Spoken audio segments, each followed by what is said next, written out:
హల్లెలూయా చెప్దాం.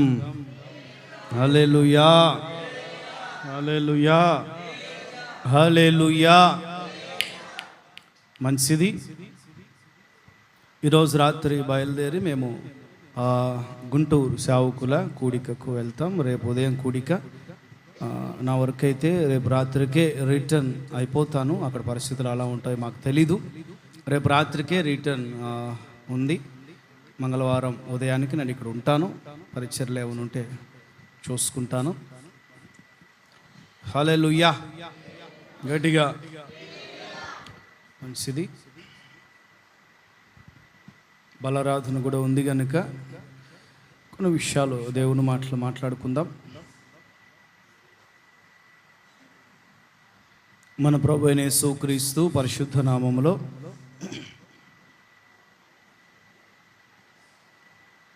ఈ అక్టోబర్ మొదటి పునరుత్థాన ఆరాధనలో ఆయన సన్నిధిలో సమకూర్చుకున్న మీ అందరికీ నా హృదయపూర్వక వందనాలండి. Praise the lord.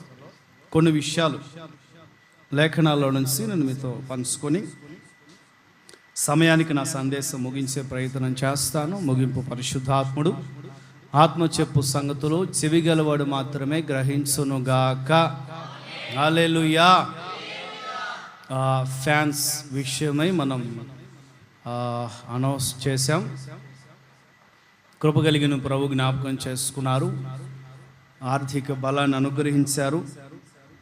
ఖర్చులన్నీ కలిపి ఇంచుమించుగా 22-23 వేల వరకు కూడా అయినాయి. దేవుని మహా కనికరం ఏంటంటే ₹1 కూడా నేను చేతి నుండి వేయలేదు. స్తోత్రం చెప్పండి. హల్లెలూయా. ₹1 కూడా నేను చేతి నుండి వేయలేదు. కృపగలిగిన ప్రభు జ్ఞాపకం చేసుకున్నారు. సమయోచిత సహాయం అందించారు. ఇంకా మనకి డిసెంబర్ దగ్గరికి వస్తుంది కనుక ఇక్కడ స్థానికంగా మనం చాలా తక్కువ మంది ఇచ్చున్నారు. ఎలాగో డిసెంబర్ ఉంది కనుక ఒకసారి జ్ఞాపకం చేసుకోండి. డిసెంబర్ 1st వీక్కి మీరు ఎవ్రీ ఇయర్ ప్రతి సంవత్సరం మీరు అందించేదే మీరు ఇవ్వచ్చు, ఇబ్బంది ఏం లేదు.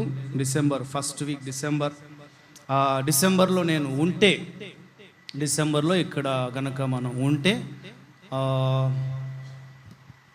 22 యానివర్సరీ కదా మనకి. 22వ తారీఖు వార్షికోత్సవం కదా.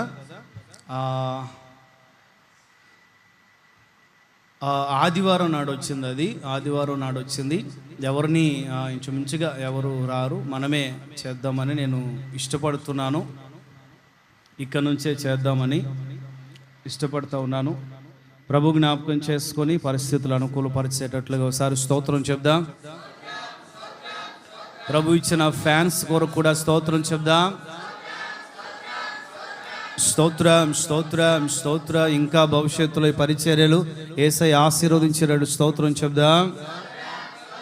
స్తోత్రం స్తోత్రం స్తోత్రం స్తోత్రం స్తోత్రం స్తోత్రం స్తోత్రం స్తోత్రం స్తోత్రం స్తోత్రం స్తోత్రం. హల్లెలూయా హల్లెలూయా. మంచిది. హోషేయ ప్రవచన గ్రంథం, హోషేయ ప్రవచన గ్రంథం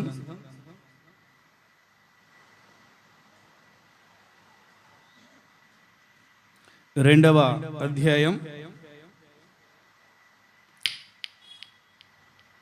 హోషేయ ప్రవచన గ్రంథం 2వ అధ్యాయం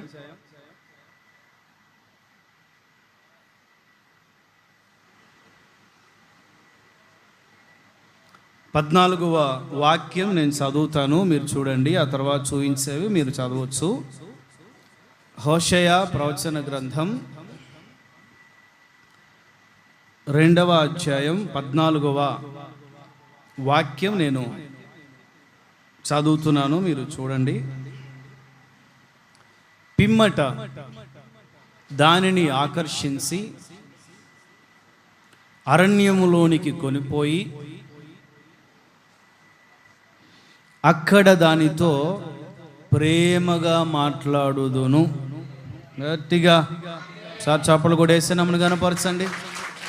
హల్లెలూయా హల్లెలూయా హల్లెలూయా హల్లెలూయా హల్లెలూయా మంచి వాక్యంపై మన కుడి చేయి పెట్టి ఒక చిన్న ప్రార్థన. ఈ మాసమంతా ఈ అరణ్య అనుభవములో ఆయన ప్రేమ కలిగిన పలుకులు మన జీవితాల్లో ఎలా ఉండబోతున్నాయి, ఆసక్తికరమైన తన ఆలోచన విధానంతో మనల్ని ఎలా నడపబోతున్నారు.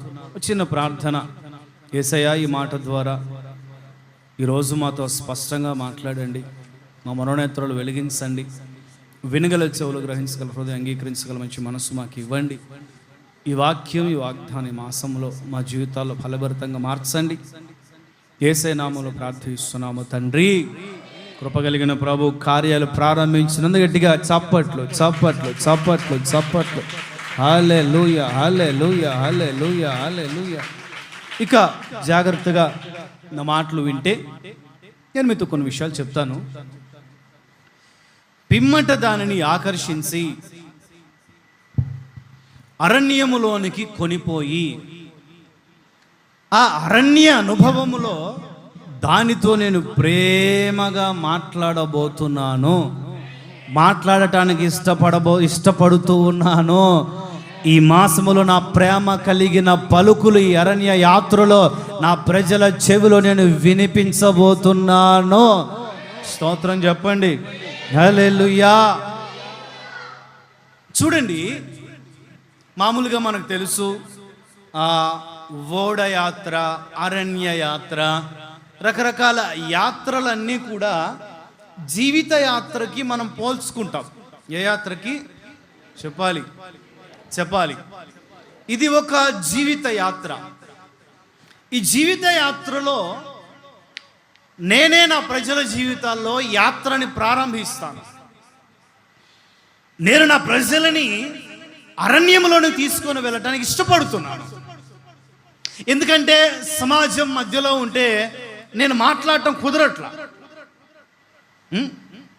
సమాజం మధ్యలో బాంధవ్యాలు, బంధుత్వాలు, అందరూ కలిమి బలిమి, క్షేమం, సమృద్ధి,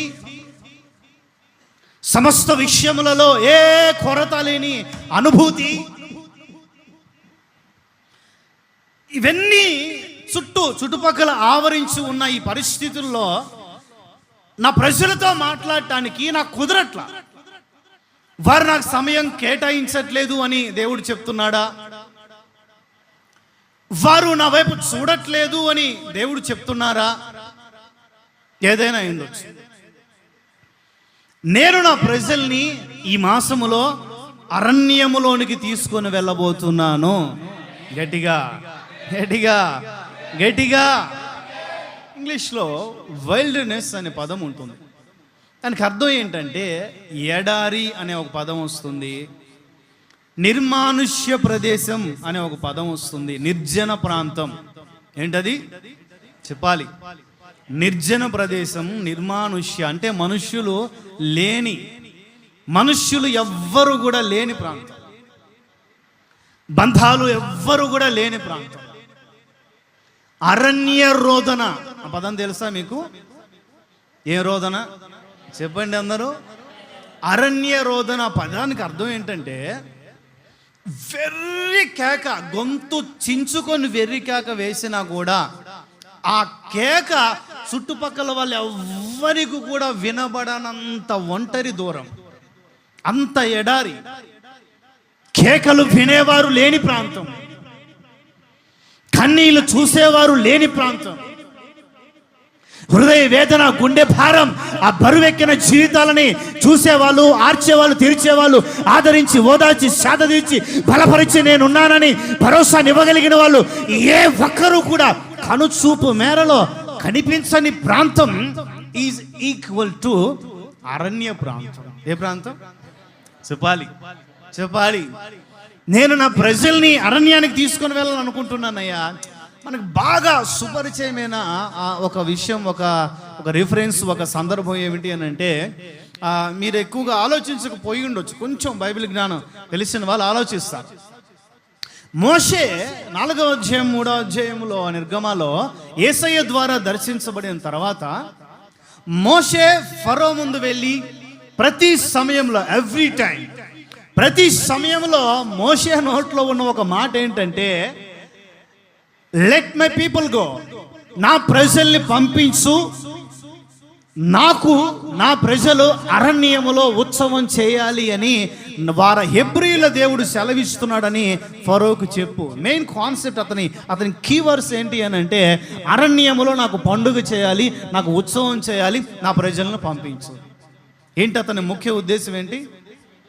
దేవుడు చెప్తున్నాడు, ఇదిగో హెబ్రీల దేవుడు చెప్తున్నాడు, ఇజ్రాయేల్ దేవుడు చెప్తున్నాడు, ఇజ్రాయేల్ నా జ్యేష్ఠ కుమారుడు, ఈ తెగ నాది, ఈ ప్రజలు నా వాళ్ళు, నా రక్తం చేత కడుగుకున్న నా ప్రజలు బానిసత్వంలో ఉంటే చూస్తూ ఊరుకొనగలిగిన ఆ వ్యక్తినైతే, శక్తినైతే నేను మాత్రం కాదు.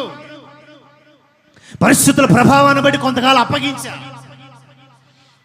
నా చిత్తములో, నా ప్రణాళికలో భాగముగా కొన్ని సంవత్సరాలు బానిస సంఖ్యలకు, బానిస కాడికి వారిని నేనే అప్పగించా. విడుదల చేయడానికి మరలా దిగి వచ్చా. ఆ విడుదల కార్యాన్ని ఈ ప్రపంచంలో ఎవరు ఆపలేరు. చెప్పు గట్టిగా ఎవ్వరూ ఆపలేరు ఆ విడుదల కార్యాన్ని. లెట్ మై పీపుల్ గో, నా ప్రజలను వెళ్ళనివ్వు, నా ప్రజలను విడిపించు, నా ప్రజలను పంపించు. నా ప్రజలు నాకు అరణ్యములో పండుగ చేయాలి. ఏం చేయాలి? ఆ విషయం మీకు నిర్గమ 5:1 కనిపిస్తుంది. ఇంటికెళ్ళి చూసుకోండి. ఇంటికెళ్ళి జాగ్రత్త. నా వైపు చూడండి. బిలాము అనే ఒక సోదిగాడు ఉన్నాడు. ఎవరండి? బైబిల్ అతన్ని సోదిగాడు అని చెప్తుంది. ఆ కాలంలో అలా సోది చెప్పే వాళ్ళని కొన్ని ప్రాంతాల్లో ప్రవక్తగా భావించేవారు. ఇస్ నాట్ ప్రాఫిట్, ఆయన ప్రవక్త కాదు, ప్రవక్తగా భావించే వాళ్ళు కొన్ని ప్రాంతాలలో. యెహోషువ గ్రంథములో సోదిగాడని స్పష్టంగా ఉంది. సరే, ఈ బిలాము అనే ఈ సోదిగాడు, లేకపోతే సోది చెప్పే వ్యక్తి, లేకపోతే ఈ ప్రవక్త అని చెప్పబడిన ఈ వ్యక్తి ఒక రాజు ద్వారా పిలువబడ్డాడు.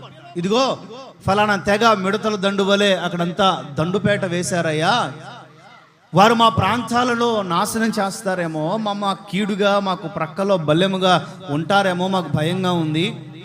వారి నాశనము కోరి, వారి కీడు కోరి, వారి శాపము కోరి, నీ నాలుగు మీద 32 మచ్చలు ఉన్నాయంట కదా, నువ్వు ఏ దరిద్రమైన మాట పలికితే అది జరిగిద్దంట కదా.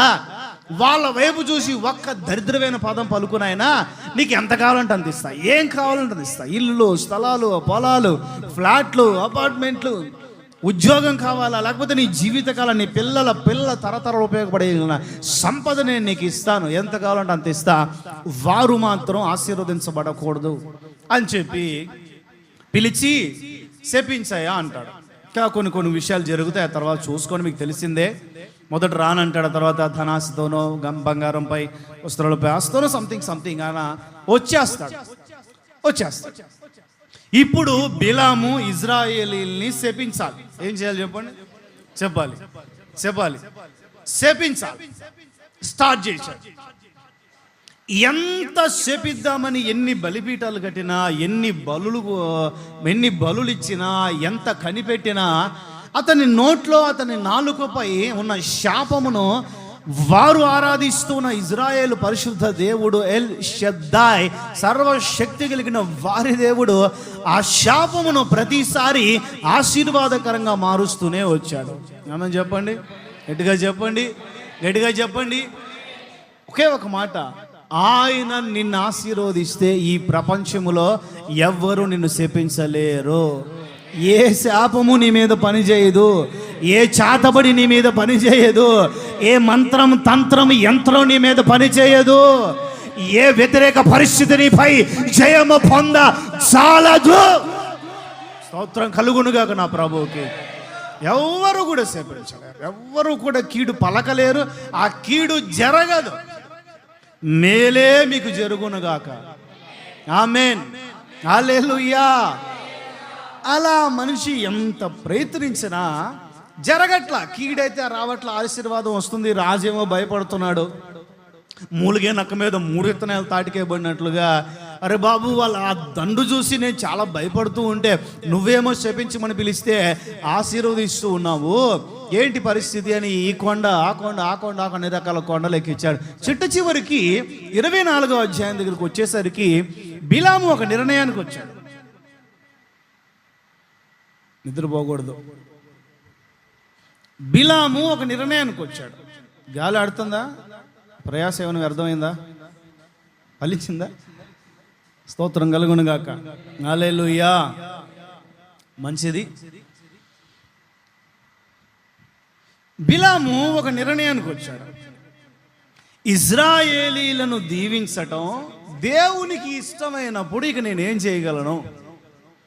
ఇజ్రాయేలీలను దీవించుట యెహోవాకు ఇష్టము అని బిలాం తెలుసుకొని కళ్ళు మూసుకొని ఒక ఆలోచన చేస్తూ తన ముఖమును అరణ్యము తట్టు తిప్పుకున్నాడు అని బైబిల్ చెప్తా ఉంది మొదటి వాక్యంలో. తర్వాత చూసుకోండి ఇంటికెళ్ళి 24:1 బిలాము మరి ఏం చూశాడో, ఏం గమనించాడో, ఎలా అతని మనోనేత్రాలు వెలిగించబడి ఏ దర్శనం లేకపోతే ఏ ప్రేరణ వచ్చిందో తెలియదు, కానీ అరణ్యము వైపు తన ముఖము తిప్పుకున్నాడు అని బైబిల్ చెప్తా ఉంది.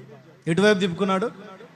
ఎందుకో తెలిసినా, అరణ్యములో ఉన్న దేవుడు తన ప్రజలని అరణ్య మార్గమున నడిపి ఆశీర్వదించగలిగిన దేవుడు, అరణ్య మార్గములో వారితో నడిచిన దేవుడు. గట్టిగా చప్పట్లో. వారిని దీవించుటకు ఇష్టమయ్యే ఈ అరణ్య మార్గము గుండా ఆయన తీసుకొచ్చాడు. కొట్టు.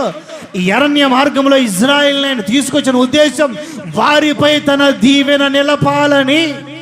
స్తోత్రం కలుగునుగాక. ఫిలిస్తీన్ దేశము గుండా చాలా దగ్గరండి. కొంతమంది 40 రోజులు అంటారు, కొంతమంది 40 గంటలు అంటారు, కొంతమంది 8 రోజులు అంటారు.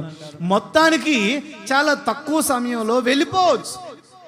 కానీ అరణ్యములో ఆయన వారికి కొన్ని విషయాలు నేర్పించాలి, ఎన్నో ఆధ్యాత్మికతలు బోధించాలి, ఎన్నో కోణాల వారి జీవితాలు అద్భుతాలు చేయాలని ఇష్టపడిన దేవునిగా నేను దీనికి పెట్టుకున్న టైటిల్ కూడా అదే, వండర్స్ ఇన్ ద వైల్డర్నెస్.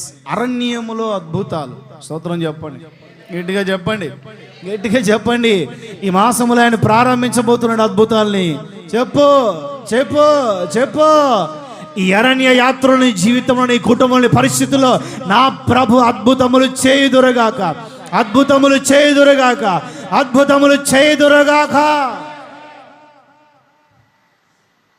అందుకే పరమగీతాల ఆ పుస్తకంలో ఉంటుంది, తన ప్రియుని మీద ఆనుకొని 8:5 ఉంటుంది. అది కూడా ఇంటికెళ్ళి చదువుకో. 8వ అధ్యాయం 5వ వాక్యంలో తన ప్రియుని మీద ఆనుకొని అరణ్య మార్గముగా వస్తున్న ఈమె ఎవరు? ఈ అమ్మాయి ఎవరు? తన ప్రియుని మీద, తను ప్రేమించిన వాని మీద, తన కాబోయే భర్త మీద, ప్రియుని మీద, ప్రేమించిన వాని మీద ఆనుకొని, ఆధారపడి, నమ్ముకొని, సమస్తమును అప్పగించి, నా ప్రియుడు నన్ను ఆ అమ్మాయితో ఎవరైనా వచ్చారు, అమ్మాయి ఇది అరణ్య మార్గం కదా, ఇది ఎవరు ఉండని ప్రాంతము కదా, నీ జీవితంలో ఎంతో ఎండ వేడిమిని భరించాల్సిన అవసరత కలిగిన ఒక మార్గము కదా, ఎడారి మార్గము కదా, సమస్యలు వస్తాయేమో, ఇబ్బందులు వస్తాయేమో, ప్రాబ్లమ్స్ వస్తాయేమో, అమ్మాయి నువ్వు కొంచెం ఆలోచించిన నిర్ణయాలు తీసుకో, ఇది అరణ్య మార్గం. అమ్మాయి నువ్వు కొంచెం ఆలోచించిన యాత్ర ప్రారంభించు, ఇది అరణ్య మార్గం. ఆ పిచ్చితల్లి అంటుంది, నేను ఒంటరిగా యాత్ర ప్రారంభిస్తే, మీకు లాంటి దారిని పోయే దానయ్యలు నాకు ఏమైనా సలహా ఇస్తే పాటించేదాననేమో, కానీ నేను నా యాత్రను ఒంటరిగా ప్రారంభించలేదు, నేను నా ప్రియునిపై ఆనుకొని వెళుతున్నాను. ఆయన నాకు ఈ అరణ్య మార్గములో కూడా ఆశీర్వాదకరముగానే నా జీవితాన్ని మలచగలడు. గట్టిగా వేసాయి, గట్టిగా విశ్వాసంతో. హల్లెలూయా. అందుకే ఆ అమ్మాయి తన ప్రియుని మీద ఆనుకొని ఆనందంగా, సంతోషంగా, ఉత్సాహంగా, ఉజ్జీవంగా అలా ఆడుతూ పాడుతూ అరణ్య మార్గంలో సాగిపోతూ. చేతులెత్తి స్తోత్రం చెప్పండి, యేసయ్యకి గట్టిగా చెప్పండి. సరే, నా ప్రజల్ని నేను అరణ్యములో కలుసుకోవాలి అని, అరణ్యములో వారితో మాట్లాడాలి, ప్రేమగా మాట్లాడాలి. ఎన్నో ఆశీర్వచనాలు, ఎన్నో శుభవచనాలు, ఎన్నో మేలుకరమైన వచనాలు, ఎన్నో కన్నీళ్ళు తొడవగలిగిన వచనాలు, ఎన్నో బలపరచగలిగిన వచనాలు, ఎన్నో ధైర్యపరచగలిగిన వచనాలు, ఎన్నో భవితకు భరోసా ఇవ్వగలిగిన శక్తి కలిగిన వాక్యాలు, వాగ్దానాలు, వచనాలు నా నోట ఉన్నాయి. ఆ ప్రేమ కలిగిన పలుకులన్నీ నా పిల్లలతో నేను మాట్లాడాలి. ఇంగ్లీష్లో లేదా మూల భాషలో ఉంటుంది, టు హర్ హార్ట్ ఆమె హృదయముతో నేను మాట్లాడాలి. స్తోత్రం చెప్పండి, స్తోత్రం చెప్పండి. ఇక్కడ ఆమెతో దానితో ప్రేమగా మాట్లాడతా అనుంది తెలుగులో. ఎలా మాట్లాడతాడట? ఆమె హృదయముతో మాట్లాడతాడట. ఏంతో? పైకి మాట్లాడేదేమో సేవకులు, మరి మీ హృదయంతో మాట్లాడేది ఎవరు? ఆమేన్. గట్టిగా గట్టిగా గట్టిగా. నాకు ఉక్కబోస్తుంది కదా. అరే అది పైన పెట్టండి కొంచెం, నాకు కూడా ఊపిరాట్లేదా. ఫ్యాన్లు కాదు కదా, ఏసీలు కూడా 10 మంది ఉన్న దగ్గర పనికిరావు. మీకు బాగానే ఉండుంటుందిలే, అరిసేది నేను కదా. హల్లెలూయా, హల్లెలూయా. చేతులు ఎత్తాలి. చేతులు తెచ్చిన వాళ్ళే చేతులు ఎత్తి చెప్పండి హల్లెలూయా. వినిపిస్తుందా? బాగానే వినిపిస్తుందండి చివరికి. స్తోత్రం. మంచిది. నేను ఎక్స్పాండ్ చేయదలుచుకోవట్లేదు. ఎంతసేపు అయిందో కూడా నాకు తెలియదు. కొన్ని విషయాలు, ఒక 3 విషయాలు. ఎన్ని విషయాలు చెప్పండి? ఒక 3. కట్ట కొట్ట తెచ్చ, ఒక ముచ్చటగా 3 విషయాలు.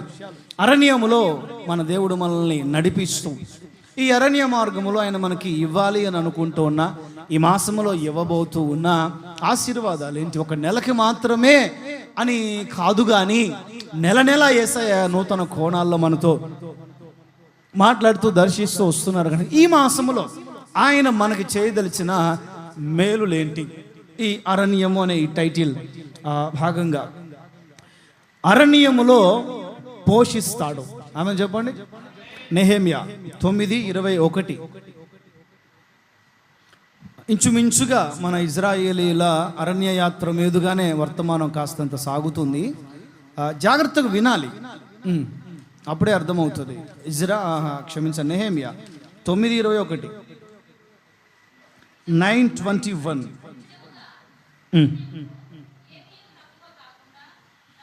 నిజముగా అరణ్యములో ఏమీయో తక్కువ కాకుండా గడచిన మాసములో వారిని యేసయ్య పోషించాడు. వారి వస్త్రములు పాతగిలలేదు, వారి కాళ్ళకు వాపు రాలేదు. ఆమేన్ చెప్పండి, గట్టిగా చెప్పండి. నిజముగా గడిచిన కాలం అంతా, నడిచిన కాలం అంతా మన పూర్వీకులకి 40 సంవత్సరాలు. ఎన్ని సంవత్సరాలు చెప్పాలి? 40 years. 40 సంవత్సరాలు నిజముగా ఏమీ తక్కువ కాకుండా వారిని పోషించితివి, వారికి పోషకుడుగా నీవు ఉంటివి. ఆమె చెప్పండి. ఆహారం అండి పోషణ అని అంటే ఫుడ్. కూటి కొరకు కోటి విద్యలు అంటారు పెద్దవాళ్ళు. ఏదైనా కూడా మనిషి ప్రయాస, మనిషి ఆయాస, ఏమండి మనిషి తన జీవితంలో ప్రయాసపడే దేనికి అని అంటే ఒక ముద్ద అన్నం తింటానికి. కూటి కొరకు కోటి విద్యలు. చూడండి, ఇజ్రాయేలీలు ఐగుప్తుల నుండి బయలుదేరిన ప్రారంభ దశలో మనం 12, 11 అధ్యాయాలు వాళ్ళు విడుదల పొందిన అధ్యాయాలు కాస్త పరిశీలించగలిగితే ఒక పూటకు మాత్రమే తిండి సర్దుకున్నారు. వారు దేనికి ప్రిపేర్ అవ్వలేదు. అది కూడా పస్కాకి. పస్కా ఆచరించడానికి ఒక పిండి ముద్ద మాత్రమే ఒక పూటకి, ఆ పూటకి వారు సిద్ధపరుచుకున్నారు. వారు భోజనము ఏమీ సిద్ధపరుచుకోలేదు అని బైబిల్ చెప్తా ఉంది. ఈ పరిస్థితుల్లో ఎర్ర సముద్రము దాటి అట్లా అడుగుపెట్టారు, అవతల అడుగుపెట్టారు. ఇక పస్కా పరిస్థితులన్నీ కూడా దాటిపోయినాయి. ఇప్పుడు అరణ్యములో వారికి పోషణ కావాలి, ఆకలి తీరాలి. పిల్లలు ఉన్నారు, వృద్ధులు ఉన్నారు, వివాహం చేసుకున్న వారు ఉన్నారు, బ్యాచులర్స్ ఉన్నారు, యవనస్తులు ఉన్నారు, రకరకాల అన్ని జనులు ఉన్నారు, పనికి మాలిన ఉన్నారు, పనికి వచ్చే వాళ్ళు ఉన్నారు. అరణ్య యాత్ర గురించి రాత్రి ఏం చెప్పాం? పనికి మాలిన గురించి చెప్పాం. ఇప్పుడు పనికి వచ్చే వాళ్ళ గురించి మాట్లాడుకుందాం. గత రాత్రి పనికి మాలిన గురించి చెప్పుకున్నాం లేదా? ఏమండి విన్నారా? వస్తే వింటారు, రాకపోతే ఆడంటారు. ఇప్పుడు పనికొచ్చే వాళ్ళ గురించి కొంచెం విందాం. ఏ భోజనం, ఏ పరిస్థితి కూడా వారు సిద్ధపరుచుకోలేదు. ఇప్పుడు వాళ్ళ ఆకలి తీరాలి, అరణ్యంలో ఆకలి తీరాలి. 30 లక్షల మంది కాలుబలము అంటే చిన్న విషయం కాదు. చూడండి, వారిలో కొంతమంది ఏమో మోషే దగ్గరికి వచ్చి సనుగుతాడు. నేను అంటాను ఆ 30 లక్షల మందిలో ఈ పెద్ద ఆయన కూడా ఉన్నాడు కదా, ఆకలేస్తే ఈయనకు కూడా ఆకలేస్తుంది కదండి, ఏదంటారా? ఏవండి 30 లక్షల మందిలో మోషే ఉన్నాడు, అహరోను ఉన్నారు, మిరియాము ఉన్నారు, భక్తి కలిగిన ప్రజలు ఉన్నారు. వాళ్ళకు కూడా ఆకలేస్తుంది కదా, మరి అందులో సనుగు ఎందుకు, అందులో సంశయం ఎందుకు, అందులో బాధ ఎందుకు? కొంతమంది ఏమో ఆయన మీద వచ్చి ఆయన మీద పడతారు. ఐగుప్తులో సమాధులు లేవని ఇక్కడ తీసుకొచ్చావా, లోకంలో బాగోలేదని చెప్పి దేవుడు దేవుడు దేవుడు అని చెప్పి అక్కడ తీసుకొచ్చారా మమ్మల్ని, అక్కడ మాకు సమాధుల తోటలు లేవని చెప్పి అక్కడ మమ్మల్ని పాతి పెట్టేవాళ్ళు, పూడ్చేవాళ్ళు, కాల్చేవాళ్ళు లేరని చెప్పి ఇక్కడ తీసుకొచ్చారో మమ్మల్ని అని సనిగేవాళ్ళు కొంతమంది అయ్యా చిన్నపిల్లలు బాధపడుతున్నారు, ఏడుస్తున్నారు, ఎట్లా పరిస్థితి, పోషణ కావాలి, ఎట్లా ఎట్లా ఎట్లా అని మంచిగా పనికొచ్చే వాళ్ళేమో పద్ధతి ప్రకారం అడుగుతుంటే మోషే వెళ్ళి దేవుని దగ్గర కనిపెట్టాడు. ఇప్పుడు యేసయ్య అంటాడు, అరే ఆకలేస్తుంది, ఈ పూటకి వారు ఆకలి తీస్తే సరిపోతుందా? మోషే తలగెక్కుంటాడు, నిజమే కదా, ఒక పూట ఆకలి కాదు కదా, ఇదంతా మీరేదో పెద్ద ప్రణాళికలో వేసుకొని ఈ అరణ్య మార్గం కూడా తీసుకొచ్చారు, ఎంతకాలం పట్టిద్దో తెలీదు, మరి ఎట్లా ప్రభువా? ఏదైనా ఒక పూటకు కావలసిన పోషణ కాదు, వారు కనాను సరిహద్దుల్లో ప్రవేశించేంత వరకు, వారు తమ కాళ్ళ మీద తాము నిలబడగలిగేంత వరకు, వాళ్ళు తమ చేతులతో కష్టపడి సంపాదించుకునే స్తోమత, వారు సంపాదించిన ప్రతి పైసా ఇంటిలో నిలబడేంత వరకు, కుటుంబం అనుభవించే స్థితి వచ్చేంత వరకు ఈ 40 సంవత్సరములు ప్రతి దినము నేను వారిని పోషిస్తాను. కొట్టుగట్టిగా చప్పట్లో, కొట్టుగట్టిగా ప్రభువుకి చప్పట్లో. రాబోయే 40 సంవత్సరములు నేను వారిని పోషించబోతున్నాను. వారికి తిండి తక్కువ కాదు, పోషణ తక్కువ కాదు, ఆహారము తక్కువ కాదు. చాలా అద్భుతమైన విషయం అంటాడు నెహెమ్యా ఇక్కడ. ఏమీయూ తక్కువ కాకుండా. నాకు ఈ పదం చూశాక కొన్ని సువార్తల్లో కూడా కొన్ని విషయాలు గుర్తొచ్చాయి. చిన్నపిల్లాడు 5 రొట్టెలు 2 చేపలు, ఒక పూట భోజనం చిన్నపిల్లలకి. అది చిన్నపిల్లలకి ఆ రోజుల్లో చిన్న పిల్ల అంటే ఒక 15 ఏళ్ల లోపు పిల్లలకి ఒక పూట భోజనం ఏంటి? శాండ్విచ్ పిజ్జా, ఒక 5 రొట్టెలు 2 చేపలు, రొట్టెకి మధ్యలో ఆ చేప మొక్క పెట్టుకొని తినేస్తాడు. Sandwich pizza. ఒక రొట్టె ఎక్స్ట్రా ఉంటుంది, ఆకలినప్పుడు తింటాడు. సరే, 5 రొట్టెలు 2 చేపలు, ఒక పూట భోజనం పిల్లోడికి. ఆ పిల్లోడు దారి తప్పొచ్చాడో లేకపోతే ఏమీ తెలియదు, కానీ ఆ 3 రోజుల పూటలో కూర్చున్నాడు. ఎంతమందిలో తింటే వాళ్ళు కూడా లాక్కుంటారేమని చెప్పి కష్టపడి ఫాస్టింగ్ 3 రోజులు ఉపవాస ప్రార్థన చేశాడు. యేసయ్య బోధిస్తూనే ఉన్నాడు. ఈ పరిస్థితుల్లో 3 రోజుల తర్వాత శిష్యులు యేసయ్య దగ్గరకు వచ్చి, యేసయ్య ఇది అరణ్య ప్రదేశము. ఏంటది చెప్పాలి? ఇది అరణ్య ప్రదేశము. ఇంకొక 3 రోజులు కనుక ఉంటే మనం వాళ్ళకు బోధించడం పక్కన పెట్టి ట్రీట్మెంట్ చేయాల్సి వస్తుంది. వాళ్ళని కొంచెం ఇంటికి పంపిస్తే ఏదైనా తిని మళ్ళీ వస్తారేమో అంటే యేసయ్య అంటారు, మీరే వారికి భోజనము పెట్టుడి. ఆమె చెప్పండి. మన దగ్గర భోజనం పెట్టడానికి ఏమీ లేదు కదా బోధకుడా, ఏమీ లేదు కదా బోధకుడా అని చెప్తా ఉంటే వెనక బ్యాచ్లో ఉన్న శిష్యుల్లో ఒకడికి ఈ కుర్రోడు దొరికాడు. ఏంద్రాబాయ్ సంచిలో, ఇది నాది, ఇది నేను తిన్నాను తెచ్చుకున్నా. ప్రభు అడుగుతున్నాడు, ఇది ప్రభువుకు కావాలి, మరి అది ఇచ్చా అని చెప్పి లాక్కొని పోయి ఆ బొడ్డోడి దగ్గర, ప్రభు 5 రొట్టెలు 2 చేపలు నువ్వు తెచ్చావా? లేదు ప్రభు, బొడ్డోడు ప్రభు. బొడ్డోడు నోటికాడు కూడు కొట్టేస్తావు కదా నేను. సరే తీసుకురా, అందరికి సమృద్ధి ఇచ్చేద్దాం. స్తోత్రం చెప్పండి, గట్టిగా చెప్పండి. 5 రొట్టెలు 2 చేపలు పట్టుకొని 5,000 మంది, కేవలం పురుషులు మాత్రం, మరి స్త్రీలు పిల్లలు ఎంతమంది ఉన్నారో మనకు తెలియదు, 10-15 వేల మంది అని పరిశుద్ధుల అంచనా. దగ్గర 15-20 వేల మందికి 5 రొట్టెలు 2 చేపలు పంచంగా వారు తినగా ఆహారము ఇంకా మిగిలింది. నా ప్రభువుకు అసాధ్యం ఏది లేదండి. శిష్యులను కూడా చేతులకు చెప్పులు ఇవ్వకుండా, చేతులకు కర్ర ఇవ్వకుండా, భుజం మీద సంచి ఇవ్వకుండా, వెళ్ళండి సేవ చేయండి, ప్రయాసపడండి, పనివాడు జీతానికి పాత్రుడు. మీరు ఎక్కడ పని చేస్తే, ఇంట్లో సువార్త చెప్తే, ఎవరికి దేవుని మాటలు చెప్తే వాళ్ళ ఇంట్లో ఏమైనా అన్నం పెడితే తినండి. పనివాడు జీతానికి పాత్రుడు. ఏమి ఎవరి దగ్గర నుంచి ఆశించొద్దు. సువార్త ఉచితంగా పొందారు, ఉచితంగా ఇచ్చేసేయండి. ఎవరైనా ఇస్తే తీసుకోండి, కనుక వాళ్ళు బలవంతం చేయొద్దు, డబ్బు కొరకు చేయొద్దు అని ఎన్నో సలహాలు చెప్పి ప్రార్థన చేసి ఇద్దరుగా 70 మందిని రకరకాల ప్రాంతాల్లో యేసయ్య సువార్తకు పంపిస్తే కొన్ని రోజుల తర్వాత వాళ్ళందరూ తిరిగి యేసయ్య దగ్గరకు వచ్చి, ప్రభువా అద్భుతాలు జరిగాయి ప్రభువా, సూచక్రియలు జరిగాయి ప్రభువా, స్వస్థతలు జరిగాయి ప్రభువా, దయ్యాలు పోయాయి ప్రభువా, బాగా జరిగింది ప్రభువా. అవన్నీ పక్కన పెట్టండి, నేను మిమ్మల్ని పంపేటప్పుడు ఒక బియ్యపు గింజ కూడా ఇవ్వలేదు కదా. నేను మిమ్మల్ని సేవకు పిలిచినప్పుడు ఒక బియ్యపు గింజ కూడా మీ చేతిలో లేదు కదా. మీకేమైనా తక్కువైనదా, మీకేమైనా తక్కువైనదా అని శిష్యులతో అంటే, శిష్యులందరూ ఏకదాటిగా ఒకే స్వరంతో అంటారు, ఏమీ తక్కువ కాలేదు ప్రభువా. కొట్టు గట్టిగా, కొట్టు గట్టిగా యేసయ్యకి చప్పట్లు. పోషించగలిగిన దేవుని గట్టిగా కొట్టు, సమృద్ధినివ్వగలిగిన దేవుని గట్టిగా కొట్టు చప్పట్లు. తక్కువ కాకుండా పోషించగలిగిన దేవునికి గట్టిగా గట్టిగా గట్టిగా గట్టిగా మీరు విశ్వాసముతో చప్పట్లు కొడుతూ ఉండగానే మీ కుటుంబంలో దీవెన వర్షములను కుమ్మరించబోతున్నాడు, సమృద్ధిని కుమ్మరించబోతున్నాడు, శక్తిని కుమ్మరించబోతున్నాడు. సమృద్ధి కలుగును గాక, కొరతలు తొలగిపోవను గాక, లేమి తొలగిపోవను గాక, పేదరికం తొలగిపోవను గాక, సమృద్ధి కలుగును గాక.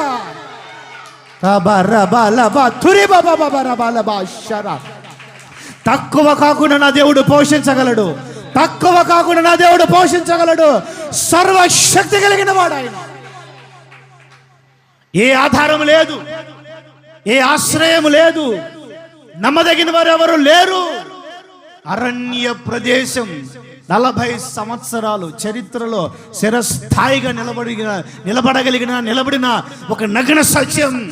40 సంవత్సరములు కనాను సరిహద్దులో ప్రవేశించేంత వరకు మన పూర్వీకులు, మన పితరులు ఇజ్రాయేలీలు మన్నానే తినిరి. స్తోత్రం చెప్పు, చెప్పు గట్టిగా, చెప్పు గట్టిగా. మన్నానే తినిరి. సనిగిన వాళ్ళు గొనిగిన వాళ్ళ సంగతి వదిలేయండి, అదంతా అయిపోయింది, నిన్న అయిపోయింది అదంతా. ఈరోజు ఆశీర్వాదం గురించి కాస్తంత ఆలోచిద్దాం. 40 సంవత్సరములు తన స్వాస్థ్యమును మన్నాతో కొరత లేకుండా, లేమి లేకుండా, సమృద్ధి తేడా ఏమీ లేకుండా, ఇది కొరతగా ఉంది, ఇది బాలేదు, ఇది లేదు, ఈ తిండి లేదు, ఈ ఆహారం లేదు, అది లేదు, ఇది లేదు అని ఏది కూడా అనుకోకుండా సంతృప్తికరమైన అనుభవాల్లో ప్రభువారు నడిపారు. పోషించగలిగిన దేవుడు. ఇది మీకు మత్తయి 14వ అధ్యాయం 13 నుంచి 21 వరకు నోట్ చేసుకో. నా వైపు చూడు. మత్తయి సువార్త మనం ఇందాక చెప్పానా ఏమంటది, నిర్గమ 16:14 నుంచి 18 వరకేమో మన్నా. ఏంటి చెప్పండి? నిర్గమకాండ 16వ అధ్యాయం 14 నుండి 18 వచనాల మధ్యలో మన్నా ఏంటో చెప్పాలి. ఆహారం కావాలయ్యా, మాకు ఆకలిస్తుందయ్యా అంటే యేసయ్య ఆకాశము నుండి మన్నా, దాంట్లో చాలా పిన్ టు పిన్ చాలా వివరణలు ఉంటాయి. నేనంత అటువైపు వెళ్ళట్లేదు, దైవచిత్తం ఉంటే కేవలం మన్నా అనే కాన్సెప్ట్లోనే మీకు కొన్ని విషయాలు చెప్పే ప్రయత్నం చేస్తాను. ఆహారం, పోషణ. ఇప్పుడు మత్తయి సువార్తమానంలో కూడా 14వ అధ్యాయం 13 నుంచి 21 వరకు పోషణ. ఆయన ఒక పోషకుడు, ఆయన జీవనాధారకుడు. స్తోత్రం చెప్పు. ఎవరైనా జీవనాధారకుడు. మన జీవనానికి, మన పోషణకు, మన తిండికి, మన పనిపాట్ల. తిండి అనంటే మనం చెప్పాం కదా, కూటి కొరకు కోటి విద్యలో. రెక్కాడితేనే కదయ్యా డొక్కాడేది అంటుంటారు. ఏమండి, రెక్కలాడితేనే కదా డొక్క ఆడేది కడుపులో. ఏమండి, బాగా కష్టపడి ఏదన్నా ఒక పని పగలంతా పని చేస్తేనే సాయంత్రానికి ఒక ముద్ద తినగలుగుతాం. రేపటి కొరకు ఈరోజు పని చేస్తాం మనం. ఎప్పటి కొరకు? రేపటి కొరకు ఈరోజు పని చేస్తాం మనం. ఈరోజు పని చేసింది సంపాదించి రేపు అంతా తింటాం. రేపు సంపాదించింది మరి అట్లా కూటి కొరకు కోటి విద్యలు. ఎలాంటి విద్యతో అవసరం లేకుండా, లేకపోతే కూటి కొరకు ఎలాంటి దుష్ప్రయత్నాలకు అవసరం లేకుండా తన ప్రజలని జస్ట్ వాళ్ళకున్న పని ఏంటి అంటే, ఆయన కురిపించిన మన్నాని ఉదయాన్నే వెళ్ళి చిన్న గింజలుగా ఉంటుందండి. ఆవపు గింజల్లాగా, కొత్తిమీర గింజల్లాగా, ఆవ గింజలు, గోధుమ గింజల్లాగా గింజల వల్ల ఉంటుంది. ఆ గింజలు మంచు మీద పడి ఉంటాయి. ఆ గింజలన్నీ కూడా మంచు కరిగిపోయిన తర్వాత ఏరుకొని వాళ్ళకి ఆ పోషణకు, ఆ పూటకి, ఆ రోజంతటికి కావాల్సింది ఏరుకొని శుభ్రంగా వండుకొని తినాలి. అంతే వాళ్ళ పని, అంతే, ఇంకేం లేదు. నా ప్రభు మీతో చెప్పమంటే నేను చెప్తున్నాను, ఈ మాసములో మీ చేతి నిండా నా ప్రభు మీకు పనులు ఇచ్చుదురుగాక, సమృద్ధినిచ్చుదురుగాక. ఆహారమునిచ్చుదురుగాక, పోషణనిచ్చుదురుగాక. ఆత్మ సంబంధంగా కూడా కొన్ని విషయాలు మాట్లాడుకున్నాం కదా. ABC. ఆదికాండం 27:37. ధాన్య ద్రాక్ష రసములతో పోషిస్తాడు. ఆదికాండం 27:37 చూడండి. గట్టిగా గట్టిగా.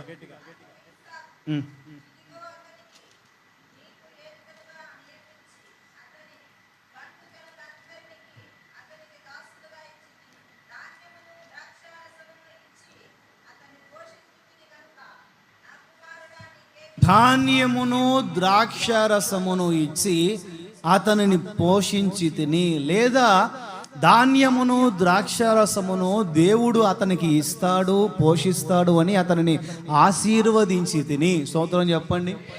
ఇస్సాకు యాకోబును దేవుడు నీకు ధాన్యము ద్రాక్షరసము సమృద్ధిగా ఇస్తాడయ్యా, అవి ఇచ్చి నీకు పోషణను ఇస్తాడయ్యా అని యాకోబును ఆశీర్వదించినట్లుగా అక్కడ కనిపిస్తుంది. మనకు తెలుసు, నేను చాలా సందర్భాల్లో ఈ అద్భుతమైన వివరణ మీకు చూడాలి.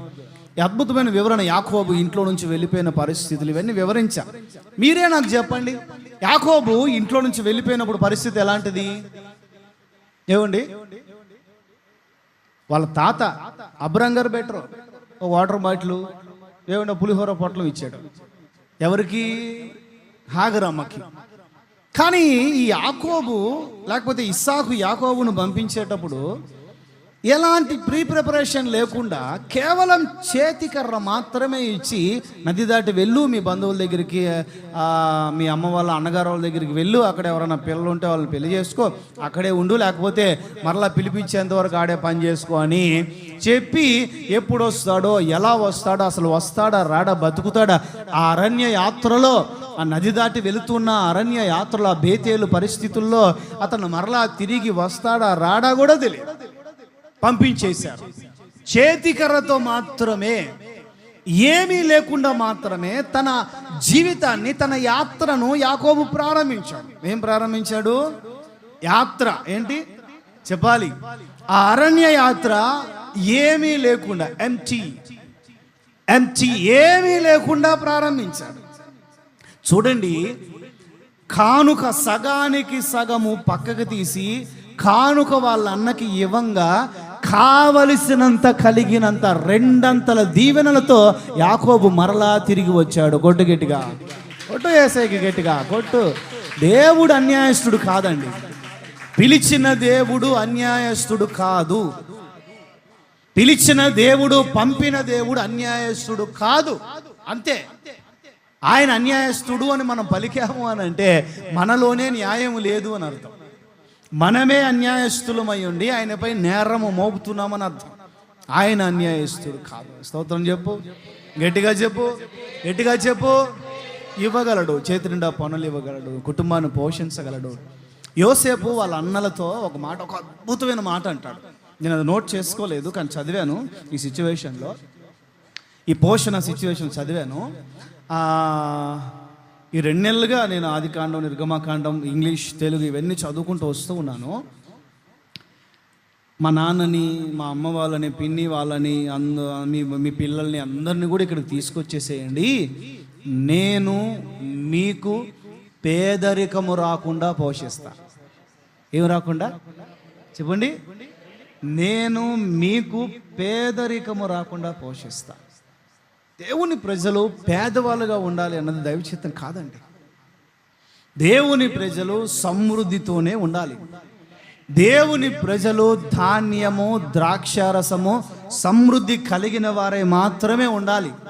ఎక్కడ కొరత ఉండకూడదు. త్రాగే నీళ్ళ, లేకపోతే త్రాగే విషయమా, తినే విషయమా, ఏమండి పోషణ విషయమా, పనిపాట్ల విషయమా, సంపాదన విషయమా, నిశ్చయముగా నీవు నీ చేతుల కష్టాజితో అనుభవిస్తావన్నది లేఖనం. దేవుని ప్రజలు పేదరికంలో ఉండటం దేవుని చిత్తము కాదు.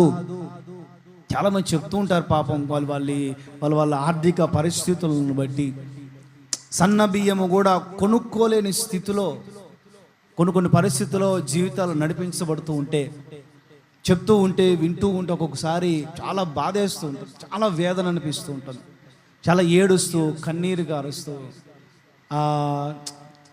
అట్లా చాలా చాలా వేదనకరం, మాకే వింటూ ఉన్న మాకే చాలా వేదనకరంగా ఉంటుంది. అదే దేవుని ప్రజలు ఇలా ఉండటం దైవ చిత్తం. నేను వైజాగ్ ప్రాంతంలో బాగా గమనించానండి.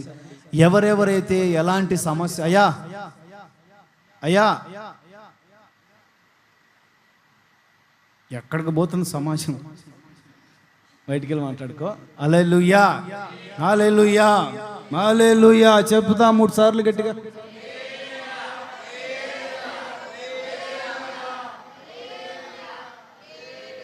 స్వార్థ ప్రియులు స్వార్థ ప్రియులు 2-3 సార్లు చెప్పండి, 3 సార్లు చెప్పేస్తారా? హల్లెలూయా.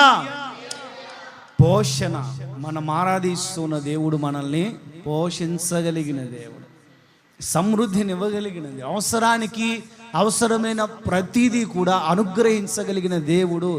ఎక్కువగా అవసరం లేదండి, పుచ్చిపోతాయి. ఏదైనా ఎక్కువగా కొనుక్కుంటే, ఎక్కువగా గ్యాదర్ చేసుకుని పెట్టుకుంటే మనం తినేదైనా పుచ్చిపోతాయి. కావలసినంత నా ప్రభు మీకు ఇచ్చుదురుగాక.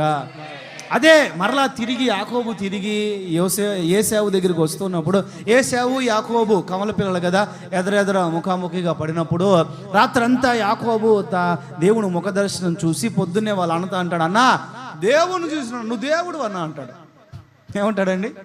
ఇంతకు దేవుడు ఎవరు? ఏదో ఒకటి చేయాలి. ఆ మనిషి కత్తి ఎక్కడ పెట్టుకొని వచ్చాడు, ఈ వెనకాల పెట్టుకొచ్చాడు, అసిస్టెంట్కి ఇచ్చాడో తెలియదు. ఆ సమాచారం చెప్పేవాడు 400 మందితో మీ అన్న వస్తున్నాడు అన్నాడే కానీ నవ్వుతూ వస్తున్నాడా, కోపంతో వస్తున్నాడా తెలియలా. కన్ఫ్యూజ్లో ఉన్నాడు మనోడు. ఏ క్షణాన్ని మెడక మీద తలకాయ లేకుండా తీసేస్తాడు అని అల్లంత దూరంలో వేసా ఉంటే ఇక్కడ నుంచి అక్కడ కలుసుకునే లోపే 7 సార్లు సాష్టాంగ నమస్కారం చేశాడు. కత్తి తీసిరేస్తే మళ్ళీ వెనక్కి పోయిద్దేమని. ఏ కారణమో మనకు తెలియదు. 7 సార్లు వంగాడంట. భలే ఉంటుంది అది. యాకోబు 7 సార్లు సాష్టాంగ నమస్కారం, దండాల స్వామి అని చెప్పి మళ్ళీ పైకి లేస్తాడు. కత్తేమి వదలలేదు అని చెప్పి మళ్ళీ కింద దిగుతాడు. 7 సార్లు. ఆ వయసులో దగ్గర 90 ఏళ్ళ పైబడిన వయసులో ప్రాణభయం, బిక్కు అనే ప్రాణభయం. వాళ్ళిద్దరు మీట్ అయినప్పుడు కానుకిస్తున్నానన్నా తీసుకో అంటే ఏసావంటాడు, నాకు కావాల్సినంత ఉందమ్మా, నాకేం అవసరం లేదంటాడు. అప్పుడు యాకోబు కూడా సేమ్ అదే పదం అంటాడు, అన్నా దేవుడు నాకు కూడా కావలసినంత ఇచ్చాడన్నా. ఎందుకంటే బేతేలు దగ్గర యాకోబు 28వ అధ్యాయంలో, దేవా నేను వెళ్ళే దారిలో నాకు తోడే ఉండి తినటానికి తిండిచ్చి నాకు పోషణ నువ్వు ఇస్తే నీవే నా దేవుడు. ఏల్ బేతేల్, స్తోత్రం చెప్పండి. బేతేలు దేవుడే నిజమైన దేవుడు. నీవే నాకు దేవుడిగా ఉంటావు, నేను నీకు భక్తుడిగా ఉంటా, నా భాగం, నా జీవితం నేను నీకు సమర్పిస్తాను. ఒక దర్శనంతో, ఒక ఆశతో తన యాత్ర, తన పని, తన జీవితం ప్రారంభించాలని. చాలామంది దేవుడు ఆశీర్వదిస్తాడులే, దేవుడు పోషిస్తాడులే అని చెప్పి సోమవారంలో తిరుగుతూ ఉంటారు. పూర్వీకులు కానీ మన బైబిల్ చరిత్ర ప్రకారం కానీ అట్లా చెప్పట్లేదండి. దేవుని ప్రజలు చేతికి వచ్చిన ఏ పనైనా కూడా శక్తి లోపం లేకుండా చేయాలి అని ప్రసంగి చెబుతాడు. కష్టపడాలి, పని చేయాలి, కష్టపడాలి, పని చేయాలి. ఏమండి నేను చెప్తూ ఉంటా, ఎప్పుడు వైజాగ్లో ఒక ఆయన ఉన్నాడు, ఏమండి బట్టలు నలగకుండా గంజి బట్టలు వేసుకొని తిరుగుతాడు. ఏం పని ఉండదు, పనేం లేదు ఆయనకి. ఏ పని చేయడు, ఏది దొరికితే అది చేస్తాడు. అది మ్యాటర్ అక్కడ. ఏ పని చేతికి వస్తే ఆ పని చేసేస్తాడు. ఒక సందర్భంలో బాత్రూమ్లు కడగాల, బాత్రూమ్ కడితే ఎంత ఇస్తారు, ఓకే బాత్రూమ్లు కడిగేద్దాం. అది గిల్టీ అది ఇది కాదు. ఆయన పరిస్థితి అట్లా వచ్చింది. మన మందిరానికి సంబంధించో కొంచెం మన విశ్వాసులకు సంబంధించో అది లింకప్గా ఉన్నది. అది ఎవరో బజారుకు పోయి ఎక్కడెక్కడికో పోయి కూడా కాదు అది. ఓకే ఇట్లా పని చేస్తే డబ్బులు ఇస్తారు, ఓకే పోషణ. అయ్యా ఒక 4 రోజులు 2-3 నెలలు ఆ ఇంటికి క్యూరింగ్ చేయాలయ్యా, ఇంటికి కొంచెం క్యూరింగ్ పెడితే ఇంత డబ్బులు ఇస్తామయ్యా, ఓకే క్యూరింగ్ పెట్టేద్దాం. ఏ పని దొరికితే ఆ పని, చేతికి వచ్చిన ఏ పని కూడా వదిలేవాడు కాదు. ముఖ్యంగా సండే ఖచ్చితంగా దేవుని మందిరంలో కనపడేవాడు. ఆరాధనంతా చూసుకొని, పరిచర్యలు చూసుకొని, బాక్సులు గీసాన్ని సర్దుకొని, ఉదయాన్నే వాళ్ళ పెద్ద కొడుకు వచ్చి పరిచర్యలు చూసుకొని, నాతో విజిటింగ్ కరోనాలో ఆ రెడ్ జోన్లో కూడా మేమిద్దరం, ఆ పిల్లోడు నేను రెడ్ జోన్లో కూడా కరోనా టైంలో కొన్ని చోట్లకి విజిటింగ్లు చేసి వచ్చాం. మాకు ఆరోగ్యం బాగోలేదు అంటే పోయి వచ్చాం. దేవునికి స్తోత్రం. ఏం రాలా. ఫస్ట్ వేవ్ అది 2020 ఫస్ట్ వేవ్ అది. దేవుని తెలియదు ఏం సోకలా. దేవుని స్తోత్రం చెప్పండి. వాడికి కూడా ఏం కాల, నాకు కూడా ఏం కాల. స్తోత్రం చెప్పండి, గట్టిగా చెప్పండి. హల్లెలూయా. పోయి వచ్చాం, తిరిగి వచ్చాం. మందిరంలో ఏదైనా పరిచర్య ఉందంటే వెంటనే ఆటో ఉంటుందండి. ఇట్లానే సంపాదించి ఒక ఆటో కొనుక్కున్నాడు, సొంత ఇల్లు కట్టుకున్నాడు. ఇప్పుడు అంతా సొంత ఇల్లు, రెండు స్టేర్లు సొంత ఇల్లు కట్టుకున్నాడు. ఏం బిజినెస్ చేస్తావా అని అంటే, నువ్వు ఆయన దగ్గరికి వెళ్ళి అడగండి మీరు, ఏం చేయడు ఆయన, ఏం బిజినెస్ చేయడు. ఆటో నడుపుతాడు, ఏదైనా పని దొరికితే పోతాడు. మందిరంలో పరిచర్య ఉంటే మందిరంలో పరిచర్య, ఒక ముద్ద అన్నం పెడితే తింటాడు, లేదంటే ఇంటికి పోయి తింటాడు. ఆమేన్. చేతికి వచ్చిన ఏ పనైనా కూడా, యాకోబు ఉన్నాడు, యాత్ర ప్రారంభించి వాళ్ళ మామ దగ్గరికి వెళ్ళాడు.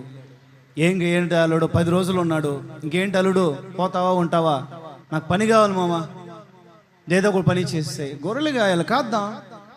ఇంటి పట్టును పెరిగినోడు, అమ్మ కొంగు చాటును పెరిగినోడు, కష్టం తెలియనివాడు, ఎండ తెలియనివాడు, శ్రమ తెలియనివాడు. దేవుడి అమ్మ చేసి పెడితే వంట నేర్చుకొని, అమ్మ చేసి పెట్టిన ప్రతి వంటకం నేర్చుకొని తినేవాడు, అవసరమైతే వండుకునేవాడు, ఇంట్లో వాళ్ళకు వండి పెట్టేవాడు. శుభ్రంగా ఇంటి పట్టును పెరిగిన యాకోబు ఇప్పుడు గొర్రెలు కాయటానికి వాళ్ళ మామ గొర్రెలు వెనకాల వెళ్ళు అని అంటే, పైసా తీసుకోకుండా ప్రేమించిన అమ్మాయి కోసం 7 సంవత్సరాలు గొర్రెల వెనకాల రాత్రింబగలు తిరిగి ప్రయాసపడినవాడు. కష్టపడ్డాడండి. కష్టపడిన ప్రతి ఒక్కరికి ప్రతిఫలం ఖచ్చితంగా ఉంటుంది. ఆమేన్, ఆమేన్. ధాన్య ద్రాక్ష రసములతో ఆయన మిమ్మల్ని పోషించుదురుగాక, పోషించుదురుగాక, పోషించుదురుగాక. ద్వితీయోపదేశకాండం 8:16 బి, మన్నాతో పోషిస్తాడు. 8:16. మామూలుగా అయితే మనకి పోషణ దగ్గర మన్నా కనిపించింది, అందుకే అక్కడ వివరించలా, చిన్న వివరణ ఇస్తే ఇక్కడ కూడా.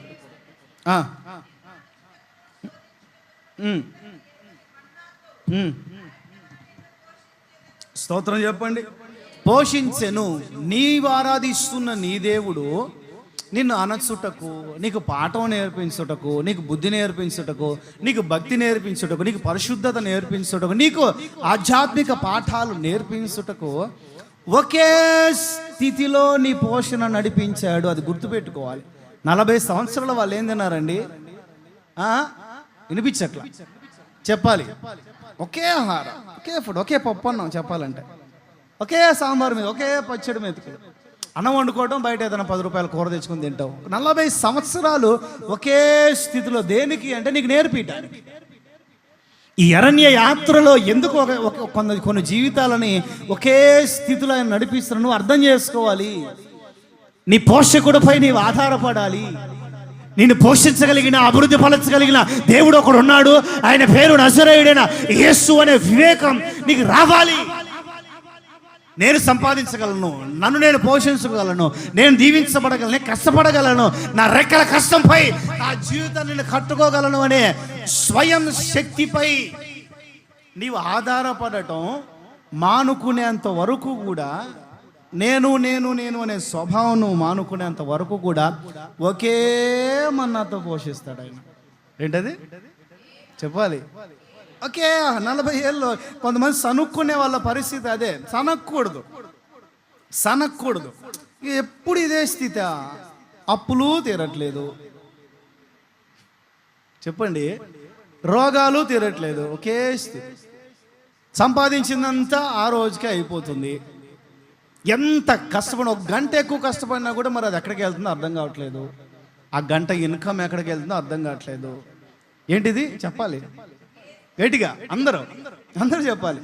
ఒకే స్థితిలో 40 సంవత్సరాలంటే మరి కొంచెం బాధేస్తాను. సనక్కూడదు. సనిగితే ఇంకంతే. శనివారం రాత్రి ఏమైంది? శనివారం రాత్రి అరణ్యములో ఆకులు రాలిపోయారు. ఈరోజు అది కాదు కాన్సెప్ట్.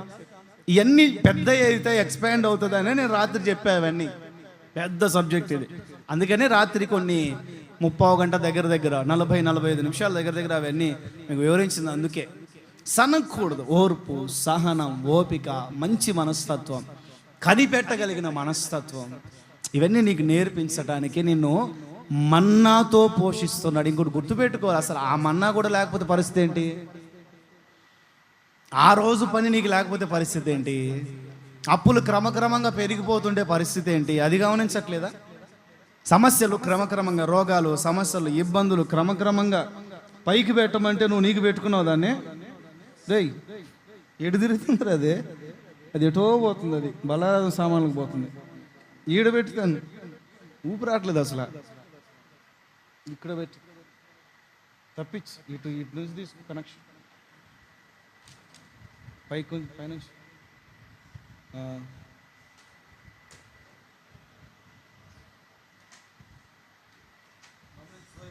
రవ్వలు వస్తే వెంటనే ఆపే కూలింగ్ పెట్టాను. హల్లెలూయా. గట్టిగా గట్టిగా నేను మీతో చెప్పాలనుకున్నది అదే. ఆయన ఒకే స్థితిలో నడుపుతూ ఉన్నా మీ స్థితి దిగజారకుండా కాపాడుతున్నాడు. మీ స్థితి దిగజారకుండా బలహీనం కాకుండా పోషిస్తున్నాడు. ఆ విషయం గుర్తుపెట్టుకోవాలి. కారణాలు మేము మనుషులే మీరు మనుషులే తెలీదు. సహనముతో ఓర్పుతో నేను యెహోవా కొరకు కనిపెట్టుకుంటుని ఆయన నా ప్రార్థనలకు ప్రత్యుత్తరం ఇచ్చాను. గట్టిగా మన్నాతో పోషిస్తాడు. ఏంటది? ఒకే స్థితి. నువ్వు తెలుసుకునే వరకు ఒకే స్థితి. ఆ స్థితే ఉంటుంది. నువ్వు గుర్తుపట్టేదాకా ఆ స్థితి. దేవుని మహిమ, దేవుని కార్యాలు, దేవుని కృపలు, దేవుడి ఇవ్వగలిగిన మేలులు, దేవుడే నా అభివృద్ధికి ఆధారకుడు నువ్వు గుర్తుపట్టేంత వరకు నీకు అదే స్థితి ఉంటుంది. దీనిని మన్నాతో పోషించటంతో నేను ఒక సేవకునిగా దేవుడు నన్ను ప్రేరేపించిన దాన్ని బట్టి పోల్చాను. ఇక సి కీర్తన 81:16 టైం చూడు దాస్, దాంట్లో టైం చూడు. అతి శ్రేష్టమైన గోధుమలు, స్తోత్రం చెప్పండి. అతి శ్రేష్టమైన గోధుమలు ఏంటో చెప్పండి. చెప్పాలి చెప్పాలి చెప్పాలి అందరూ చెప్పాలి. ఏంటిది? ఆత్మ సంబంధంగా వాక్యము. ఏంటి చెప్పాలి? వాక్యము, ఉపదేశము చెప్పాలి. దేవుని మాట. స్తోత్రం కలుగును గాక. అతి శ్రేష్టమైన గోధుమలను అనుగ్రహించి నేను వారిని పోషిస్తా, వాక్యంతో పోషిస్తా, ఆత్మీయంగా పోషిస్తా, విశ్వాసపు బోధతో పోషిస్తా, నిరీక్షణ బోధతో పోషిస్తా. ఎందుకంటే శారీరక పోషణ ఒక మనిషికి అంత అవసరమో ఆత్మీయ పోషణ ఒక ఆత్మీయునికి అంత అవసరం. ఎప్పుడు శారీరక పోషణ మీదే నువ్వు ధ్యాస పెట్టుకున్నావు అనుకో, ఆత్మీయ పోషణ ఉండదు. భూమి మీద ఉన్నంతకాలం 70, 80, 100 సంవత్సరాలు శారీరక పోషణలో నువ్వు బతుకుతావు. ఆ తర్వాత నరకానికి పోయే పరిస్థితులు వస్తాయి. నువ్వు నరకానికి పోకుండా ఉండాలి అంటే నీకు ఆత్మీయ బలం కావాలి. ఏ బలం? ఆత్మీయ బలం. ఆత్మీయంగా నీకు షుగర్ రాకూడదు, ఆత్మీయంగా బీపీ రాకూడదు, ఏమంటే ఆత్మ సంబంధంగా రోగాలు రాకూడదు, ఆత్మ సంబంధంగా నీవు బలహీనుడవు కాకూడదు. అంటే నీకు ఏ రోజుకి ఆ రోజు వాక్యపు గోధుమల పోషణ అవసరం. అతి శ్రేష్టమైన గోధుమలతో ప్రతి వారం నా ప్రజల్ని నేను పోషిస్తాను అని ఆయన అంటున్నారు. ఆ పోషణ క్రిందకు మనం రావాలి. ఇప్పుడు ఆ వారం పోషణ మీకు అందలేదు అనుకోండి, ఆ వాక్యం మీరు వినలేదనుకోండి, ఆ మాటలు మీరు వినలేదు తినలేదు అని అనుకోండి, ఆ వారం అంతా వాక్యంలో బలహీనంగానే ఉంటారు. ఆ వారం అంతా ఆ భక్తి విషయాల్లో బలహీనంగానే ఉంటారు. ఆరాధనలో ఎన్నో సలహాలు ఇవ్వబడితే ఆ వారంలో ఏదో ఒక సందర్భంలో ఏదో ఒక రోజు ఆ సలహా మీకు ఉపయోగపడవచ్చు, మీకు ప్రయోజనకరంగా ఉండుండొచ్చు. ఖచ్చితంగా వాక్యాలు గుర్తుపెట్టుకోగలిగితే ఎవరే ఫలానా సిచ్యువేషన్స్ ఏదైనా ఎదురైనప్పుడు ఇదిగో అన్నీ చెప్పాడు, పాస్టర్ గారు చెప్పారు, ఇట్లా చెప్పాడు, ఇట్లా చేయొద్దన్నాడు, ఇట్లా చేయమన్నాడు, ఇట్లా ఆలోచించమన్నాడు, ఇట్లా మాట్లాడమన్నాడు, ఇలా చేస్తే మనకు మేలు అన్నాడు, ఇట్లానే చేద్దాం, ఇట్లానే ప్రవర్తిద్దాం, ఇట్లానే జీవితాన్ని కుటుంబాన్ని నడిపించుకుందాం. ఇట్లా వాక్యం వారం అంతా ఉపయోగపడదు. ఆ గోధుమలు మీరు లేకపోతే ఆ గోధుమల ద్వారా చేయబడిన రొట్టె, దేవుని మాట అనే రొట్టె. ఏ రొట్టె చెప్పాలి? శరీర సంబంధంగా మనిషి రొట్టె వలన బ్రతుకుతాడు, కానీ ఆత్మ సంబంధంగా నరుడు రొట్టె వలన మాత్రమే కాదు, దేవుని నోట నుంచి వచ్చు ప్రతి మాట వలన ఆత్మ సంబంధంగా బ్రతుకుతాడు. ఆత్మ సంబంధంగా బ్రతికిన వాళ్ళందరూ కూడా ఆత్మీయతలో ఎదగగలుగుతారు. వారి శరీరాలు, అవయవాలు, ఆత్మీయతలు. ప్రియుడా, నీ ఆత్మ వర్ధిల్లుతుంది. ఏం వర్ధిల్లుతుందంట? దేని ద్వారా? వాక్యపు పోషణ. ఏ పోషణ? వాక్యపు పోషణ. వాక్యం తింటున్నాడు ఆ ప్రియుడు, ఆ వ్యక్తి, ఆ భక్తుడు వాక్యాన్ని తింటున్నాడు, వాక్యాన్ని వింటున్నాడు. నరనరాల వాక్యం జీర్ణించుకుంటుంది. ప్రార్థన ఎలా చేయాలి, ఎంతసేపు చేయాలి, వాక్యం ఎలా చదవాలి, ఎంతసేపు చదవాలి, లేకపోతే ఏ ఉద్దేశంతో అర్థం చేసుకోవాలి, జీవితాన్ని ఎలా కట్టుకోవాలి, కుటుంబాన్ని ఎలా కట్టుకోవాలి, పిల్లల్ని ఎలా పెంచుకోవాలి, పని పాటలు ఎలా చేయాలి, ఉద్యోగాల విషయం ఎలా ఉండాలి, యవన జీవితాన్ని ఎలా కాపాడుకోవాలి, పరిశుద్ధతను ఎలా కాపాడుకోవాలి, సమాజంలో విలువగా ఎలా బ్రతకాలి, 10 మంది మనల్ని చూసి వీళ్ళు నిజమైన భక్తులు, లేదా వీళ్ళు మంచి వ్యక్తులు, లేకపోతే ఈ కుటుంబం మంచిదని 10 మంది మనల్ని చూసి ఎలా చెప్పగలుగుతారు? ఇవన్నీ కూడా మీకు వాక్యపు గోధుమల ద్వారా బోధించబడుతూ ఉంటే అవన్నీ మీరు వండుకొని తినాలి. ఏం చేయాలి? మీరు రేషన్ ఇస్తూ ఉంటారు, మీకు తెలుసు, రేషన్ ఇస్తూ ఉంటారు. ఆ టయానికి మనం వెళ్ళలేదనుకోండి, ఏమవుతుంది? ఏంటండి, వస్తాడు, ఎవరి కోసం వస్తాడు అంటారా? ఏమండి, వస్తుందా వ్యాను? ఇప్పటికి కూడా వస్తుందా? సరే, వస్తాడు. ఎవరి కోసం వస్తాడు అంటారా? అట్లా కదా, రేషన్ టైంకి మనం లేవనుకోండి, కుటుంబంలో రేషన్ ఉండదు, పోషణ అంటే విడిగా కొనుక్కోటి. ఆ విషయం వేరు, ఆత్మ సంబంధంగా చెప్తున్నా. అది మనకు అందదు. వారంలో మీరు ఆదివారం దేవుని సన్నిధిలో కనపడకపోతే, దేవుని మాటలు వినకపోతే, ఆ వారమంతా మీరు వాక్యానుసారంగా ఎలా నడిపించుకోగలుగుతారు మీ జీవితాల్లో? పిల్లలు పాఠాలు మిస్ అయ్యారనుకోండి, పరీక్షలు ఏం రాస్తారు? అర్థమైందా? ఏమర్థమైంది? నిద్ర వస్తుందా? వదిలేదు, జస్ట్ ఒక పావు గంట చెప్పాను నేను ఇప్పుడు దాకా. పావు గంట 11:30 అయింది అంతే. హల్లెలూయా. పిల్లలు పాఠాలు వినలేదు అనుకోండి, ఏమవుతుంది చెప్పండి? పరీక్షల టయానికి ఏం అర్థం కాదు. విడిగా నోట్స్ తీసుకొని రాత్రి కష్టపడి నోట్స్ రాసుకున్నా బుర్రకెక్కదు. అది బట్టి కడతాడేమో. ఏమండి, బట్టి గట్టి MBBS చదివినా కూడా పేగులేవో నరాలేవో కూడా తెలియదు వాళ్ళకి. బట్టి గడి చదివితే పేగులు ఎలా ఉంటాయి, నరాలు ఎలా ఉంటాయి కూడా తెలియదు. హల్లెలూయా. అర్థం చేసుకొని చదివితే అన్నీ అర్థమవుతాయి. అలా అర్థం చేసుకొని చదవాలంటే ప్రతి పాఠాన్ని, ప్రతి వాక్యాన్ని ప్రతి వారం వచ్చి ఎన్ని కోణాలైనా చెప్పు, మా బతుకు మాదే అంటారా? అంతే మరి. హల్లెలూయా. ధాన్య ద్రాక్ష రసాలు, మన్నా, అతి శ్రేష్టమైన గోధుమలు, ఈ అనుభవాల్లో నా ప్రభు ఈ పోషణలో మిమ్మల్ని నడిపించుదురుగాక. పేదరికము రాకుండా నా ప్రభు మిమ్మల్ని పోషించుదురుగాక. రెండో విషయం, అరణ్యములో దాహము తీరుస్తాడు. కీర్తనలు 78:15.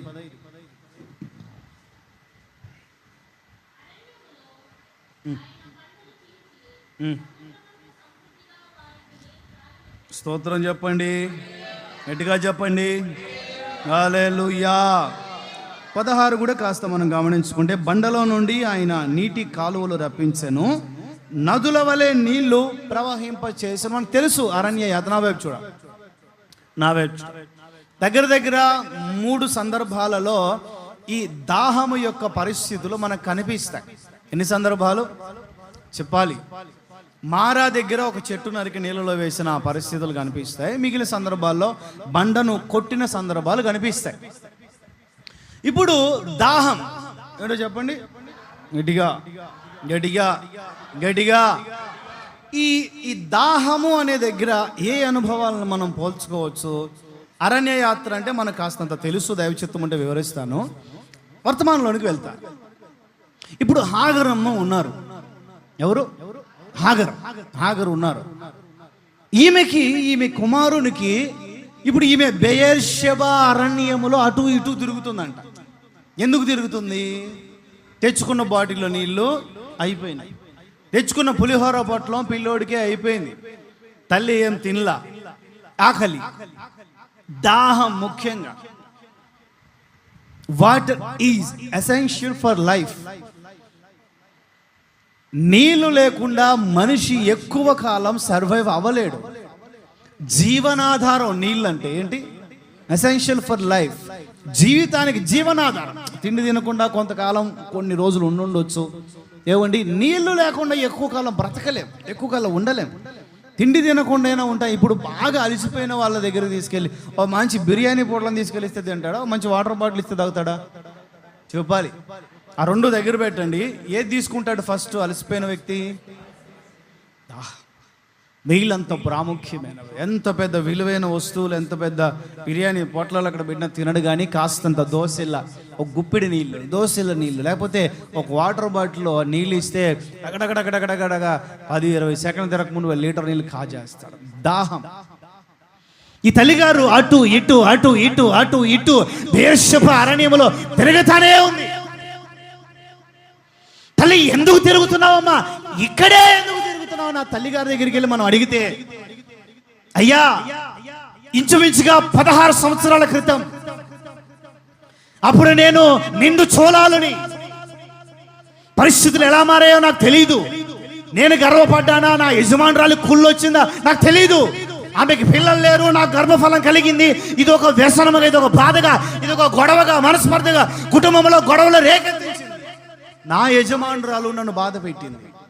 నోట్లో నాలుక లేని దాన్ని, ఎదురు తిరిగి మాట్లాడలేని దాన్ని, నేను ఒక దాసిని, ఎక్కడో పరాయి దేశం నుంచి, పరాయి ప్రాంతం నుంచి దాసిగా తెచ్చుకున్న దాసిని ఒక సద్ది అన్నం పెడితే తిని బతికే ఒక దుర్భరమైన బ్రతుకున్నది. ఎదురు తిరిగి మాట్లాడగలనా? ఎదురు తిరిగి చెప్పగలనా? ప్రశ్న వేయగలనా? న్యాయం నా వైపు ఉన్నా కూడా న్యాయం కొరకు పోరాడి గెలవగలనా ఉన్నతమైన వ్యక్తులతో?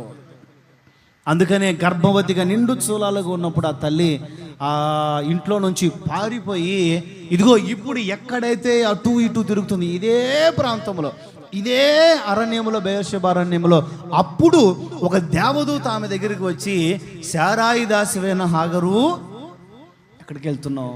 Wear are you going? Where are you from? నువ్వు ఎక్కడి నుంచి వస్తున్నావు? అసలు నువ్వు ఎక్కడికి వెళ్తున్నావు? నిండు చూలాలు కదా. ఈ పరిస్థితిలో నువ్వు బయటకు వస్తే నీ పరిస్థితులు ఎట్లా ఉంటాయి? నీకు పుట్టబోయే బిడ్డ ఒక ఆశీర్వాదకరమైన పాత్ర కదా. ఆ బిడ్డకు అన్యాయం చేస్తావా? నువ్వు చూలాలివి. ఈ పరిస్థితుల్లో నువ్వు తొందరపాటు నిర్ణయాలు తీసుకోకూడదు. నువ్వు మరలా వెళ్ళు, అక్కడికి వెళ్ళి ఆమె చేతి క్రింద అణిగిమణిగి ఉండు. ఒక స్థితి, ఒక రోజు వస్తుంది, నీవు ఒంటరిగా నీ ఇంట్లో నుంచి నువ్వు బయలుదేరినా నేను ఈ కుమారుని ద్వారా బలమైన జనమును నీకు ఇస్తాను. గట్టిగా నవ్వింది, కన్నీళ్లు తుడుచుకుంది. చూచుచున్న దేవుడు అనే పేరు ఆయనకు పెట్టింది. ఆ చూచుచున్న దేవుడు, ఇదిగో ఇప్పుడు నా యజమానురాలు నాపై కోపపడిన పరిస్థితి, నా యజమానుడు భర్త అని చెప్పబడిన నా యజమానుడు అబ్రహాం గారు నాకు వాటర్ బాటిల్ ఇచ్చి, పులిహోర బాటిల్ ఇచ్చి పంపించిన ఈ పరిస్థితి, అప్పుడు నన్ను చూసిన అదే దేవుడు ఇప్పుడు చూస్తున్నాడా? ఇప్పుడు ఎక్కడున్నాడు? అడు తిరుగుతుంది, ఇడు తిరుగుతుంది, పిల్లోడు పొద క్రింద ఉన్నాడు. అమ్మా దాహం అంటాడు, అమ్మా ఆకలి అంటాడు, అమ్మా కడుపులు నొప్పి అంటాడు, అమ్మా బాధ వస్తుంది, అమ్మా ఎండ తగులుతుంది, అమ్మా ప్రాణం పోతుంది అంటాడు. ఆ బిడ్డ చావు చూడలేక కోతవేత దూరం, వింటివేత దూరం, ఒక విల్లు బలముగా విసిరితే, బాణంలోంచి కొడితే ఎంత దూరం అయితే వెళుతుందో, ఒక 1/2 కిలోమీటర్, ఒక 1/4 కిలోమీటర్, 100 అడుగుల దూరంలో వెళ్ళి ఆ బిడ్డ చావు చూడలేక అరణ్యములో ఇటు తిరిగి, ఇదిగో ఈ ప్రాంతంలోనే నన్ను చూచుచున్న దేవునిగా నా ఒక దేవుడు, ఒక శక్తి నాకు ప్రత్యక్షమైంది.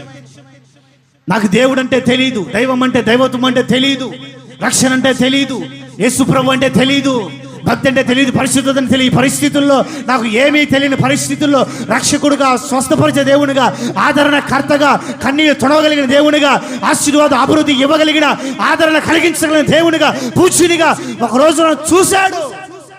నేను ఆయన చూడ, ఆయన నన్ను చూశాడు, ఆయన నా దగ్గరికి వచ్చాడు, ఆయన నాతో మాట్లాడాడు, ఆయన నన్ను దర్శించాడు, ఆయన నన్ను బలపరిచాడు. ఇప్పుడు ఎక్కడున్నాడు? Where is he? ఆయన ఎక్కడున్నాడు? ఇప్పుడు తిరుగుతుంది, వెతుకుతుంది, ఇక కొర ప్రాణమేమో పరిస్థితులు. ఇదిగో ఏమిటి నాకు తెలియక అడుగుతాను, ఎప్పుడో చూసిన దేవుడు ఇప్పుడు చూస్తాడా? ఎవరినో చూసిన దేవుడు నన్ను చూస్తాడా? ఎక్కడో అద్భుతాలు చేసిన దేవుడు నాకు అద్భుతాలు చేయగలుగుతాడు? అప్పుడు ఎప్పుడో జరిగింది, ఇప్పుడు జరుగుతుందా? కాదండి. అప్పుడు ఆమెను చూసిన 16 ఏళ్ల క్రితం, బిడ్డ గర్భంలో ఉన్నప్పుడు 16 ఏళ్ల క్రితం ఆమెను చూసిన అదే దేవుడు ఇదిగో ఈ బెయేర్షెబా అరణ్యములో ఈ రోజు కూడా ఆమెను చూడటానికి దిగి వచ్చాడు. అప్పుడు ఇప్పుడు కాదు, నిన్న నేడు నిరంతరం ఒకే రీతిగా ఉండగలిగిన వాడు, నీ పరిస్థితులు చూసి నీ దాహము తీర్చగలిగిన వాడు. ఇదిగో ఆగర్ కళ్ళు తెరిచాడు. హాగారు కళ్ళు తెరిచాడు. పక్కన నీటి ఓట ఒబుకుతూ ఉంది, నీళ్ళు తాగింది, బిడ్డకు తాగిచ్చింది. ఆ దాహం ఎలాంటిది అని అంటే, కుటుంబానికి దూరం అయిపోయిన, కుటుంబం ఈమెను దూరము చేసిన దాహం. ఏ దాహం చెప్పాలి? కుటుంబ దాహం. అందరూ నోటితో ఒప్పుకోవాలి. సోమరోలుగా ఉండొద్దు. కొంచెం అన్నం ఉంది, ముగిస్తే కడుపు తిని వెళ్ళొచ్చు. ఎక్కువే వండారు, ఒక 1/4 కేజీ, మరి అదంతా అయిపోవాలి కదా. గట్టికి చెప్పండి అందరు కలిసి. అది కాదు, ఏంటది? కుటుంబ దాహం. ఏ దాహం? కుటుంబ దాహం. అనుభవించే వాళ్ళకే తెలుస్తుందండి. ఏమండి, కడుపు నిండా తిండి ఉన్న భర్త ద్వారా ఒక సరైన పలకరింపు లేకపోతే, భార్య ద్వారా ఒక సరైన పలకరింపు లేకపోతే, ఏమండి ఏకల దాకా తినగలిగిన సమృద్ధి ఇంట్లో ఉన్న భర్త భార్య వచ్చి వారిని తిన్నావా అని అడగలేకపోతే జీర్ణం అవ్వదండి. అది ఆ ప్రేమ లేకపోతే, ఆ ప్రేమ కలిగిన పలుకు పలకరింపు లేకపోతే, తల్లిదండ్రులు పిల్లలు ఎవరి దారి వారు చూసుకుంటూ ఉంటే తిన్నా అరగదు, తాగినా దాహము తీరదు. ఇంక ఎంత సంపాదించి ఏమి లాభం? కుటుంబంలో నెమ్మది లేక, సమాధానం లేక, సంతోషము లేక, ఏ సమృద్ధి ఉండి ఏం లాభం అండి? ఏమి లక్షలు, ఏ కోట్లు, ఏ డబ్బు, ఏ ధనవంతులు ఎన్నుంటే ఏమి లాభం అండి ఈ కుటుంబంలో నెమ్మది లేక? మన పూర్వీకులు అపోస్తలులు లేసన్న గారి కాలంలో ఏం జరిగింది? పెద్ద మేడ కట్టుకున్నారట, శుభ్రంగా తాళాలు వేసుకుని ఎక్కడో అద్దీంట్లో ఉన్నారట, చిన్న అద్దీంట్లో ఉన్నారట. ఏంద్రా బాబు అంటే ఆ ఇంట్లో అడుగు పెట్టినప్పుడు అంతా సమాధానం లేదు, శాంతి లేదు, పిల్లలకి తల్లిదండ్రులు పడట్లేదు, అత్తమామలకి కోడలకి పడట్లేదు, అల్లుళ్ళకి పడట్లేదు, గొడవలు గొడవలు గొడవలు గొడవలు, మనస్పర్ధాలు, ఏదో జరిగింది, ఏదో చేశారు, ఏదో అయింది. అందుకని ఇదిగో ఈ పూరి గుడిసెలో లేకపోతే ఈ చిన్న పెంకుటిల్లో ఉంటున్నాం. కోట్ల బిల్డింగ్ వదిలేసేసి ఏముంటే ఏం లాభం? సమాధానం లేక.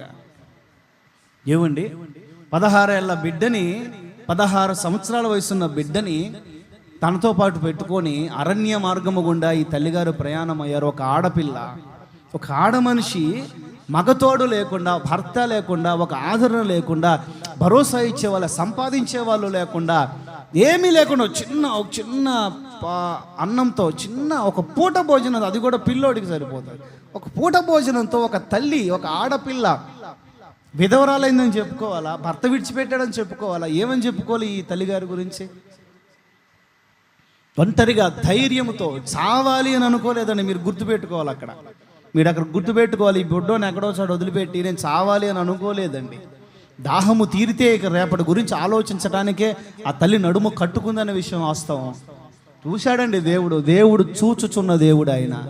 గట్టిగా, కన్నులు లేనివాడు కాడాయన, కన్నులుండి చూడగలిగిన వాడు. ఆయన పేరు నజరేయుడైన యేసు. అన్నీ చూస్తాడు ఆయన, అన్నీ తెలుసు ఆయనకి, అన్నీ తెలుసు. నీ కన్నీళ్ళు తెలుసు, నీ హృదయ వేదనలు తెలుసు. మనుషులు పై రూపం చూస్తారు, ఆయన హృదయమును కూడా, అంతరంగములను కూడా చూసి పరిశోధించి ప్రతిఫలం ఇవ్వగలిగిన సర్వశక్తి కలిగిన దేవుడు ఆయన. బిలీవ్, నమ్మాలి అంతే. ఏం చేయాలి? గట్టిగా నమ్మాలి అంతే. ఒక 7 సార్లు చెప్పండి, దాహం వేస్తాను నాకు కూడా.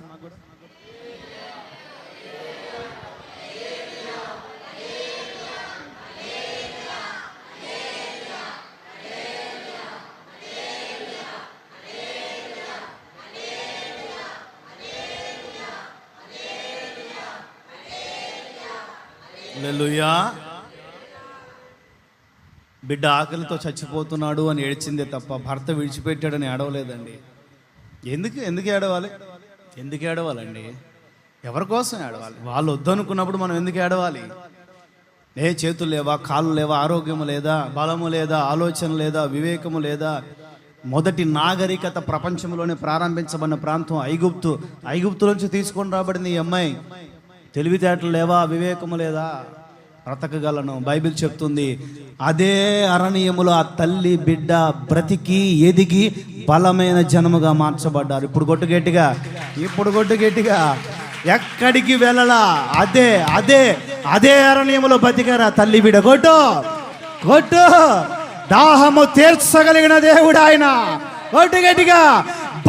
బంధుత్వము, రక్త సంబంధం అనే ఏ దాహము నీ జీవితాల్లో దూరముగా ఉన్నా ఆయన నీకు బంధువుగా ఉండి దాహం తీర్చగలిగిన వాడు. ఆయన నీకు తండ్రిగా ఉండి దాహం తీర్చగలిగిన వాడు. ఆయన నీకు అన్నగా ఉండి దాహం తీర్చగలిగిన వాడు. ఆయన నీకు సమీప బంధువుడుగా ఉండగలిగిన వాడు. ఏ బంధుత్వం నీకు అవసరం లేదు. వాళ్ళు వద్దనుకున్నప్పుడు మనం కోరుకోవాలి, వాళ్ళు వద్దనుకున్నప్పుడు ఎవరి దానిలో వదిలేయాలి. ఆయన నీకు బంధువుగా ఉండగలడు, దాహము తీర్చగలిగిన వాడు. ఏ దాహం? కుటుంబ దాహం. ఏ దాహం? ఇంకొక వ్యక్తి చూడండి, మరి ఈ దాహం ఏ దాహం అనాలో. ఇది ఇక్కడ మీకు ఇప్పుడు నేను చెప్పింది ఆదికాండం 21:14-21 వరకు నోట్ చేసుకో. ఆదికాండం 21:14-21 వరకు నోట్ చేసుకోండి. ఇంకొక ఆయన ఉన్నాడు న్యాయాధిపతుల్లో, ఎవరైనా సంసోన్. ఎవరో చెప్పండి? సంసోన్. ఈ పెద్ద మనిషికి కూడా దాహం వేసి దేవునికి మొరపెడుతున్నాడు.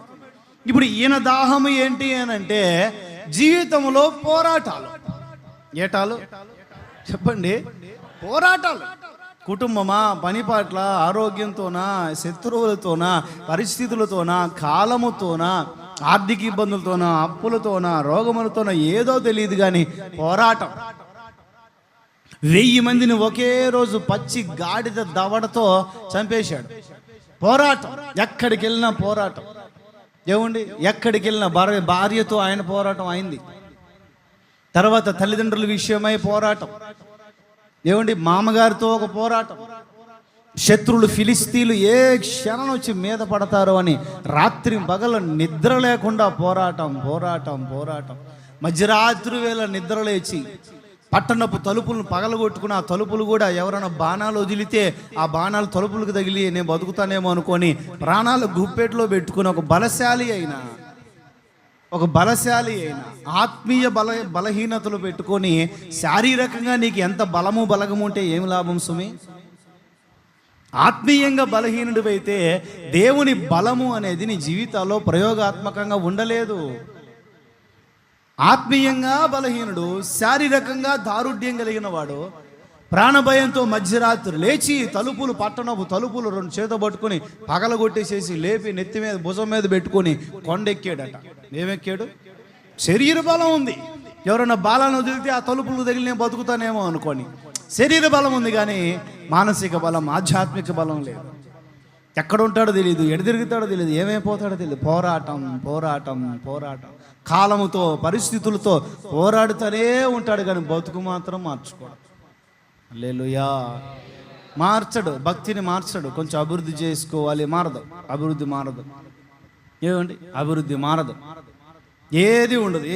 ఇటువైపు ఆత్మ సంబంధంగా ఎన్నో బోధలు మనకు వినిపిస్తూ ఉంటారే, నిజమే కదా, నేను ఇట్లా లేను కదా, ఆలోచన వస్తుంది, మార్పు రాదు.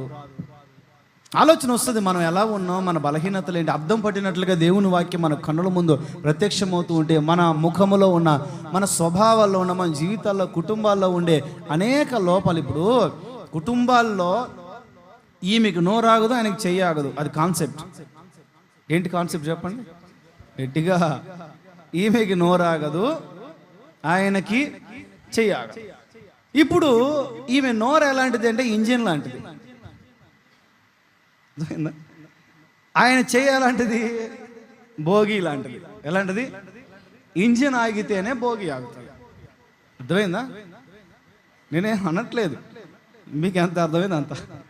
ఇంజిన్ ఆగితేనే భోగి ఆగుతుంది, అంతే. ఆ కుటుంబ భారం అంతా తన మీద పడి, ఆ భారము, ఆ బాధ్యత, ఆ ప్రెజర్ ఉండొచ్చు. ఎవరి ప్రెజర్ వాళ్ళ, ఏ చెట్టుగా గాలి, ఎవరి ప్రెజర్ వాళ్ళది. సావధానంగా కూర్చొని మాట్లాడుకుంటే అన్నీ సమాధానంగానే జరుగుతూ ఉంటాయి. మనం ఇక్కడ చెప్తుంటాం సలహాలు, ఫ్యామిలీస్ ఎలా ఉండాలి, ఎలా నడిపించబడాలి, ఎట్లా ఉండాలని అన్నీ చెప్తుంటాం. ఇంటికి వెళ్ళి మళ్ళీ గొడవ పడతాం, ఇంటికి వెళ్ళి మళ్ళీ మనస్పర్ధలు. ప్రార్థన చేసేటప్పుడు కలిసి భార్యాభర్తలు ఇద్దరు వచ్చి ప్రార్థన చేయించుకోవద్దు. ఇక్కడ కాదులే, ఇక్కడైనా ఇక్కడ కానట్టే. అర్థమైందా? ఇక్కడ కాదు, ఇక్కడైనా ఇక్కడ కానట్టే, అంతే గనా. ఇక్కడ కాదు, ప్రార్థన చేయించుకోవద్దు కలిసి. కుటుంబం కదా, బ్యాచులర్స్ అంటే సింగిల్గా వస్తారు, ఎవరి దారిలో వాళ్ళు. ఇప్పుడు ప్రసంగాలు చెప్తూ ఉన్నాం, ఏమైంది ఈయనకి? భార్యతో గొడవ, భార్యను వదిలిపెట్టి పుట్టింట్లో, మగపిల్లోడు భార్యను వదిలిపెట్టి పుట్టింట్లో ఉన్నాడు పోయి. మగపిల్లోడు సంసోను చిన్న దానికి మనస్పర్ధలు, చిన్న దానికి పోరాటాలు, పోరాడి విరక్తి వచ్చేస్తుంది. పోరాటములు అనే ఒక దాహం, పోరాడి ఒక దాహం. నా ప్రభు మీ దాహము తీర్చి పోరాటములలో జయమిచ్చి పోరాటములు లేకుండా సమాధానం కలిగించుదురుగాక.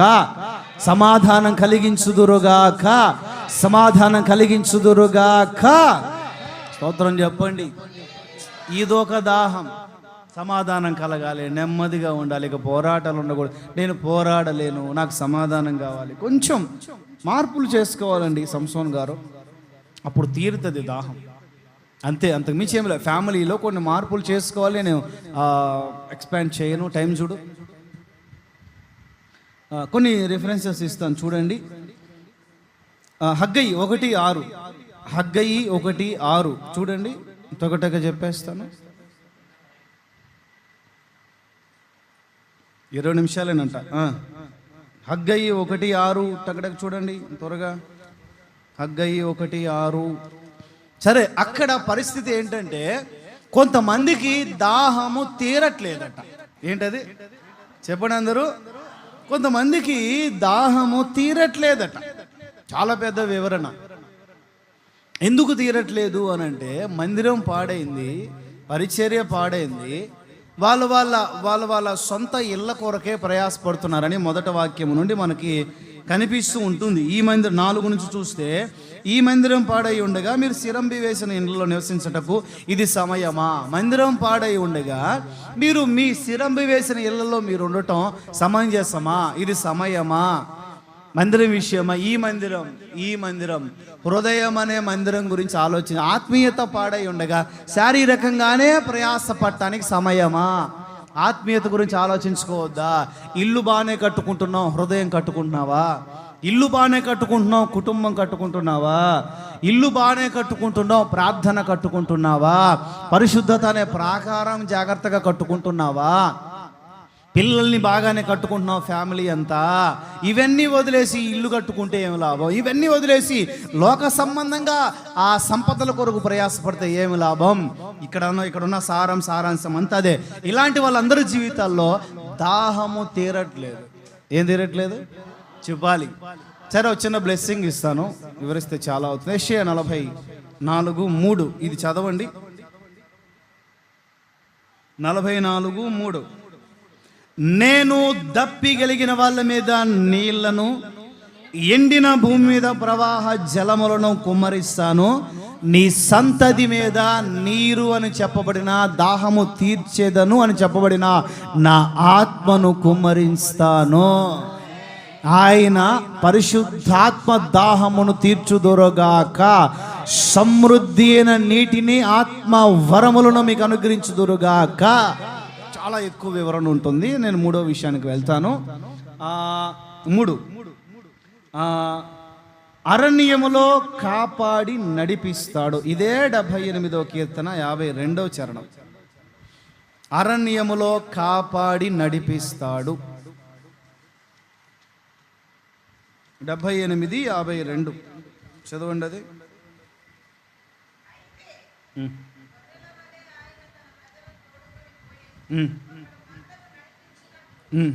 అరణ్యములో వారిని నడిపించను. ఎలా? 53. వారు భయపడకుండా ఆయన వారిని సురక్షితముగా నడిపించను. వారి శత్రువులను సముద్రములో ముంచివేసాను. ఆమె చెప్పండి, చేతులే చెప్పండి, హల్లెలూయా.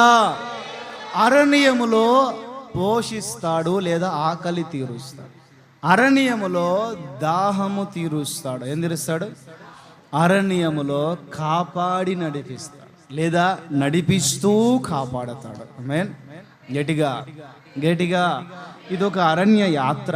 అరణ్య యాత్ర అంటే ఒంటరిగానే మన యాత్ర చేయాలి. మనం కుటుంబం ఉన్నా ఒంటరిగానే మన జీవితం మనది, మన భక్తి మనది, మన యాత్ర మనది, మన ప్రయాసం మనది.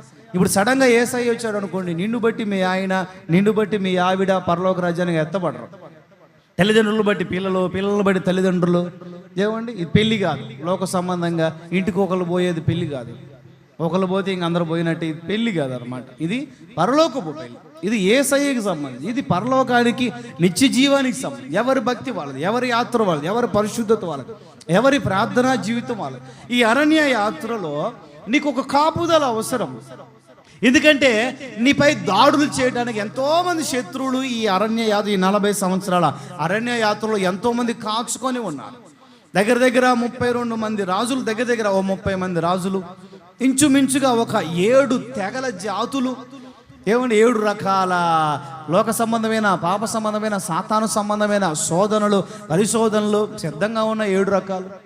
ఏమండి 30 రకాల సమస్యలు. ఎంతోమంది అమాలేకీలు లాంటి వాళ్ళు కానీ, ఫిలిస్తీన్ లాంటి వాళ్ళు కానీ, అనాకీలు లాంటి వాళ్ళు కానీ, ఇంకా యబూసీలు లాంటి వాళ్ళు కానీ, మోయాబీలు లాంటి వాళ్ళు కానీ, అమ్మోనీలు లాంటి వాళ్ళు కానీ, రకరకాల జాతులు, రకరకాల తెగలు, రకరకాల సమస్యలు, ఎన్నో పోరాటాలు ఈ అరణ్య యాత్రలో ఉంటాయి. ఒక దానిమ్మ పండు అన్న తర్వాత ఒక చేదు లేయర్ ఒకటి వస్తూ ఉంది. ఆ తర్వాత తీయని పండ్లు కూడా వస్తాయి. సరే, అంతా తీయని పండ్లు ఉంటాయా అని అనుకుంటే మళ్ళీ ఆ తీయని పండు దాటిన తర్వాత మళ్ళీ చేదు పొర ఒకటి, ఒగరుగా ఉండే చేదుగా ఉండే పొర ఒకటి వస్తుంది. మామూలుగా సైన్స్ ప్రకారం ఆ పొర కూడా హెల్త్కి మంచిదే. పైన ఉన్న తొక్క కాదు, లోపల ఉండే వైట్ పొర. దానిమ్మ పండులో లోపల ఉన్న వైట్ పొర కూడా హెల్త్కి మంచిదే. అది ప్రయోగులకి, డైజెషన్కి మంచిదే. స్తోత్రం చెప్పండి. అంతా మంచిగానండి దేవుడు చేసేది. మనకు అర్థం కాకపోవచ్చేమో, మనం అర్థం చేసుకోవడానికి అంత మేధాశక్తి మనకు ఉండకపోవచ్చేమో. పరీక్షలు, పరిశోధనలు, శ్రమలు, కష్టాలు, కన్నీళ్ళు కొన్ని పరిస్థితుల్లో మన మంచికే జరుగుతాయి. ఆమె చెప్పండి, గట్టిగా చెప్పండి. ఆయన తన కాపుదలలో, పోషణలో మనల్ని నడిపిస్తూ ఉన్నప్పుడు ఎన్ని వచ్చినా, ఎన్ని ఉన్నా, ఎన్ని వ్యతిరేకతలు ఎదురైనా కూడా భయపడాల్సిన అవసరం లేదు. ఏముంది ఇక్కడ? వారు భయపడకుండా, భయము లేకుండా ఆయన వారిని సురక్షితముగా నడిపాడు. చాలా అద్భుతమైన విషయం అండి. భయపడాల్సిన పరిస్థితులు వచ్చాయి. దుష్ట మృగాలు చుట్టుపక్కల సంచరిస్తూ ఉంటాయి. అది ఎడారి, ఆ మధ్యలో ఎన్నో జాతులు, ఎన్నో శత్రువులు, ఎప్పుడో లయమైపోవాల్సిన పరిస్థితులు.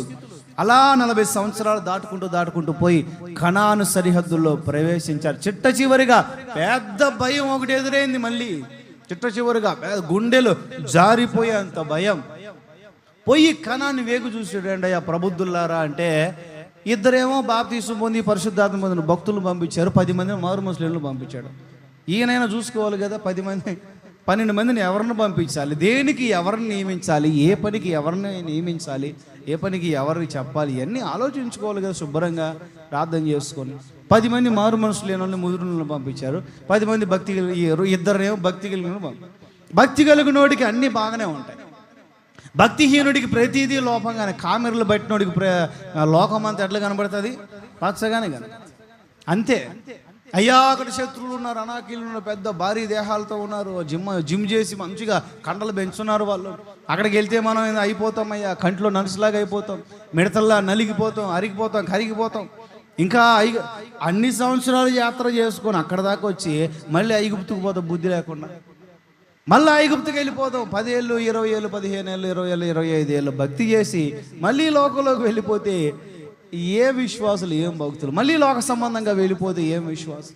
మళ్ళీ ఐగుప్తుకు వెళ్ళిపోదామయ్యా అంటారు. ఇద్దరు అంటారు, అయ్యా ఎర్ర సముద్రం పెద్దదా, ఇదిగో 20 అడుగులు లేకపోతే భారీ దేహం కలిగిన ఈ వ్యక్తి అనాకీయుడు, ఈ శత్రువు పెద్దోడా? చెప్పండి.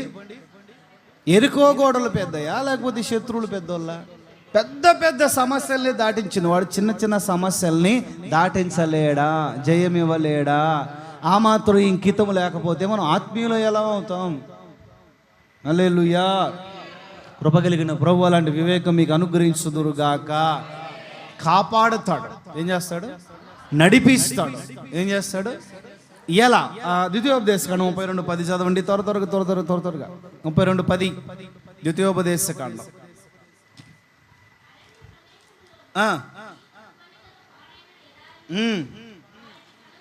వారిని కనుగొన్నాడు, ఆవరించాడు, పరామర్శించాడు, కనుపాపను వలె కాపాడాడు. ఇంకా ఓకే, పక్షిరాజు.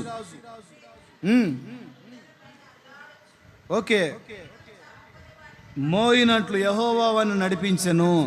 అన్యుల యొక్క దేవుళ్ళలో ఏ దేవుడు కూడా ఆయనతో లేడు, ఎందుకంటే వాళ్ళు లేరు కాబట్టి. భూమి యొక్క ఉన్నత స్థలముల మీద వానిని ఎక్కించెను, పొలముల పంట వానికి తినిపించెను. బండ నుండి తేనెను, కొండ బండ నుండి తేనెను, చెకుముకు రాతి బండ నూనెను అతనికి జూరించెను, సర్వ సమృద్ధితో అలంకరించెను. ఎటుగా చెప్పండి, పక్షిరాజు తన పిల్లల్ని రెక్కల మీద మోసినట్లుగా మోసాడట. ఎలా? పక్షిరాజు తన పిల్లలను రెక్కల మీద మోసినట్లుగా 40 సంవత్సరాలు మోసాడు. ఎలాగో చెప్పండి, అందరు చెప్పాలి. పక్షిరాజు తన పిల్లల్ని రెక్కల మీద మోసి, పక్షిరాజు తన పిల్లల్ని రెక్కల మీద ఎప్పుడు మోస్తుంది? అది కదా సబ్జెక్ట్ అంటే. పక్షిరాజు గ్రద్ద తన పిల్లల్ని రెక్కల మీద ఎప్పుడు మోస్తుంది? ఏ సందర్భములో మోస్తుంది? ఏ సందర్భం అనంటే, పక్షిరాజు పిల్లలు చిన్నగా ఎదుగుతూ ఉన్నప్పుడు ఆ పిల్లలకి ఎగరటం నేర్పించాలి. ప్రతి తల్లిదండ్రుల బాధ్యత చిన్నపిల్లలు కూడా నడవటమో మాట్లాడటమో అవన్నీ నేర్పిస్తూ ఉంటారు. బాధ్యత అంతే. ఏ పక్షికి ఆ టాలెంట్స్ ఉన్నాయి, ఏ జంతువుకి ఆ టాలెంట్స్ ఉన్నాయి, ఏ మృగానికి ఏ జీవికి ఆ టాలెంట్స్ ఉన్నాయి. ఈ పక్షిరాజు దీని టాలెంట్ ఏంటి అని అంటే, పిల్లలకి నడక నేర్పాలి, పిల్లలకి ఎగరటం నేర్పాలి, పిల్లలకు ఎర్ర వెతకటం నేర్పాలి, పిల్లలకి విద్య నేర్పాలి. ఏమి నేర్పాలి? పిల్లలకి సినిమాలు చూడటం నేర్పాలి. ఏం నేర్పాలి? పిల్లలకి సీరియల్, ఆడపిల్ల అయితే సీరియల్ డైలీ సీరియల్, అది కూడా మళ్ళీ డైలీ సీరియల్ చూడటం నేర్పాలి, జబర్దస్తులు చూడటం నేర్పాలి, పబ్జీలు ఆడటం నేర్పాలి, 24 గంటలు సోడా బుడ్డి కళ్ళు వచ్చేంత వరకు కూడా ఫోన్లు చూడటం నేర్పాలి. ఏం నేర్పాలి చెప్పండి? పిల్లలకి బ్రతకటం, పిల్లలకి వాళ్ళ కాళ్ళపై వాళ్ళు ఆధారపడటం, భక్తిగా ఉంటాం, ప్రార్థనలో ఉంటాం, పరిచర్యలో ఉంటాం. పిల్లలకి ఆత్మీయత నేర్పాలి. ఏమి నేర్పాలి? ఆత్మీయత నేర్పాలి. సరే, ఈ పక్షిరాజు నేర్పడానికి ఏం చేస్తుంది అని అంటే, పిల్లలకి గాయాలయ్యేటట్లుగా, పిల్లలకి నొప్పి తగిలేటట్లుగా, జారి పడేటట్లుగా గూడును చెరిపేస్తుంది. ఏం చేస్తుంది? గూడును చెరిపేస్తుంది. అక్కడ ఉంది అదే, తన గూడు రేపి గూడును చెరిపేస్తుంది. ఆ గుడారమును చెరిపే, ముళ్ళని గుచ్చుకొని పిల్లని బయటకు వచ్చేస్తారు. రాతిలో ఉంటుంది కదా, ఎత్తైన స్థలంలో ఉంటుంది. వెంటనే ముక్కుతో నెట్టేస్తుంది కిందకి. కిందంతా చూస్తుంది, రాళ్ళ మీద పడతాయా లేకపోతే గాల్లో తేలుతాయని చూస్తుంది. ఆ పరిస్థితిలోనే నెడతాడు. ఎప్పుడు కూడా తల్లి కీడు కోరి ఆ పిల్లల్ని చూడదండి. ఏ తల్లి కూడా. చాలా చాలా తక్కువ జీవులు మూర్ఖ స్వభావం కలిగిన జీవులు. ఒక కుందేల, ఒక తాబేల, ఒక ఏమంటారు దాన్ని, ఆస్ట్రిచ్, తెలుగులో ఏమంటారు? ఆస్ట్రిచ్, నిప్పుకోడి, ఇలాంటి చిన్న తక్కువ జీవులు మాత్రమే వాటి పిల్లల గురించి శ్రద్ధ ఉండదు వాటికి. మిగిలిన అన్ని జీవులకు కూడా పిల్లల గురించి శ్రద్ధ ఉంటుంది. ముక్కుతో నెట్టేస్తుంది. అప్పుడు పిల్లలు బాధపడవచ్చు.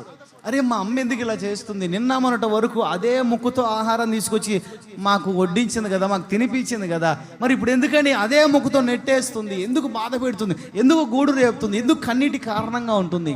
ఎందుకు మమ్మల్ని తోసేస్తుంది? ఎందుకు మా చావు కోరుకుంటుందని పిల్లలు ఆలోచిస్తూ ఉండొచ్చేమో, తెలియదు కదా. అంటే వాడి కింద పడిపోతే చచ్చిపోతాం, వాడికి వివేకం లేదు కదా, చచ్చిపోతాం అనుకుంటాయి అవి. కానీ తల్లి మేధస్సు ఏంటంటే, ఇవి ఎగరాలి, స్తోత్రం చెప్పండి, ఇవి నేర్చుకోవాలి, స్తోత్రం చెప్పండి, ఇవి బ్రతకడం నేర్చుకోవాలి, స్తోత్రం చెప్పండి. ఎవరో పోషిస్తారు, ఎవరో వస్తారు, ఎవరి మీద ఆధారపడటం కాదు. ఇవి ఆకాశములో నాతో కూడా ఉన్నత స్థితిలో ఎగరాలి. ఎర్రను వెతకటం నేర్చుకోవాలి. ఆమేన్, హల్లెలూయా, హల్లెలూయా. శత్రువుపై జయము పొందడం నేర్చుకోవాలి, స్తోత్రం చెప్పు. యుద్ధము చేయడం నేర్చుకోవాలి, పోరాడడం నేర్చుకోవాలి. తల్లి ఆలోచనలు అవి. దేవుని చాలామంది అర్థం చేసుకోక దేవునికి దూరం అయ్యే పరిస్థితులు ఇవే. తల్లి లాంటి మనస్తత్వం కలిగిన దేవునికి దూరం అయ్యే వాళ్ళు ఎవరు అంటే, అర్థం చేసుకొని వాళ్ళు ఏదో నేర్పటానికి ఆయన అలా చేస్తున్నాడనే ఆలోచన, వివేకం లేని వాళ్ళు దేవునికి దూరం అయిపోతూ ఉంటారు. అలా చేయకూడదండి దేవుని ప్రజలు. అట్లా కిందకి దోసేస్తుందా? ఒక హైట్ వచ్చినప్పుడు పిల్లలకి ఆల్రెడీ కొంచెం ఎగరడానికి అటు ఇటు ఎగరడానికి ప్రయత్నిస్తూ ఉంటే, ఓకే ఇవి ఎగరలేకపోతున్నాయి, కొంచెం పైకి తీసుకెళ్దాం అనుకున్నప్పుడు అది వెంటనే దూకి శరవేగంతో వాటి దగ్గరకు వెళ్ళి వాటి రెక్కల మీద జాగ్రత్తగా పడేటట్లుగా జాగ్రత్త పడి, కాళ్ళతో కొన్నిటిని పట్టుకొని రెక్కలపై కొన్నిటిని వేలాడ తీసుకొని మరలా ఎగురుకుంటూ జాగ్రత్తగా పైకి వెళ్ళి మళ్ళీ రెక్కల మూడు చేస్తుంది. ఏం చేస్తుంది? మళ్ళీ రెక్కలు ముడిచేస్తుంది, మళ్ళీ పిల్లలు కింద పడతాయి. అట్లా రోజుకు కొన్నిసార్లు రోజు కొంత వాటికి ఎగరటం నేర్పిస్తే అవి తమ జీవిత కాలములో శక్తివంతమైన జీవితాన్ని చేయగలుగుతాయి. అందుకే ఆయన దేవుడే తనను తాను పక్షిరాజుతో, ఒక పక్షితో దేవుడు పోల్చుకుంటున్నాడంటే ఆలోచించండి. చిన్న విషయమా అది? ఒక గ్రద్దతో, ఒక పక్షిరాజుతో దేవుడు తనను తాను పోల్చుకుంటాడు చిన్న విషయమా? ఒక ఆత్మీయులంగా నువ్వేం అర్థం చేసుకుంటున్నావు? ఆయన నిన్ను ఆవరించి పరామర్శించి నడిపించగలిగిన దేవుడు, నేర్పించగలిగిన దేవుడు. అందుకే కాలేబు కూడా అంటాడు, ఎక్కడ యెహోషువ 14:10లో ఇంటికి వెళ్ళి చూసుకోండి. కాలేబు అంటాడు, ఈ 45 సంవత్సరాలు నేను నడిచానయ్యా ఆయనతో. ఈ 45 సంవత్సరాల నా యాత్రలో ఆయన నన్ను కాపాడుతూ. చూడండి, తక్కువ కాకుండా పదం కూడా ఉండొచ్చేమో అక్కడ. 14:10 యెహోషువ.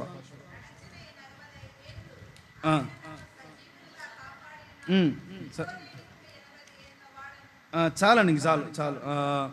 సజీవునిగా కాపాడి ఉన్నాడు, అది నోట్ చేసుకోండి చాలు. యెహోవా చెప్పినట్లు యెహోవా మోషేకు ఆ మాట సెలవిచ్చినప్పటి నుండి ఇజ్రాయేలీలు అరణ్యములో నడిచిన, అది గుర్తుపెట్టుకోవాలి, ఇజ్రాయేల్ అరణ్యములో నడిచిన ఈ 45 సంవత్సరాలు ఆయన నన్ను సజీవునిగా, ఈ 45 సంవత్సరాల భక్తిలో ఆయన నన్ను సజీవునిగా కాపాడాడు. ఎన్ని సంవత్సరాలు నువ్వు భక్తి చేసినా నిన్ను సజీవునిగా కాపాడగలిగిన దేవుడు ఆయన. చివరి మాట అందరూ చదవాలి, చదువు వచ్చిన వాళ్ళందరూ గట్టిగా. 24వ అధ్యాయం ఇదే యెహోషువ పుస్తకం, 24:17 అందరు తీయండి. ఫస్ట్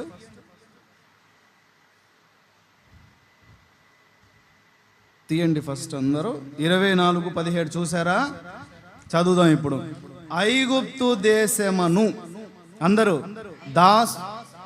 నాతో కలిసి, ఐగుప్తు దేశమును దాసుల గృహములో నుండి మనలను, మన తండ్రులను రప్పించి మన కన్నుల ఎదుట ఆ గొప్ప సూచక క్రియలను చేసి మనము నడచిన మార్గములన్నిటిలోనూ మనము వెళ్ళిన ప్రజలందరి మధ్యను మనలను కాపాడిన యెహోవాయే మన దేవుడు. కొట్టు గట్టిగా, అటో వెళ్ళిన ప్రతి చోట మనల్ని కాపాడిన యేసయ్యే మన దేవుడు.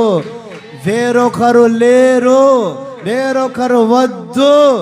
నమ్మదగిన దేవుని కాపుదల మీకు స్థిరస్థాయిగా ఉండునుగాక. కడవరకు ఆయన మీతో నడుచునుగాక, మిమ్మల్ని కాపాడుతూ నడుపునుగాక.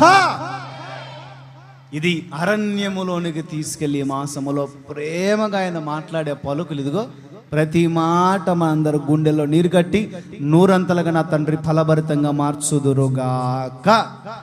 మోకరించి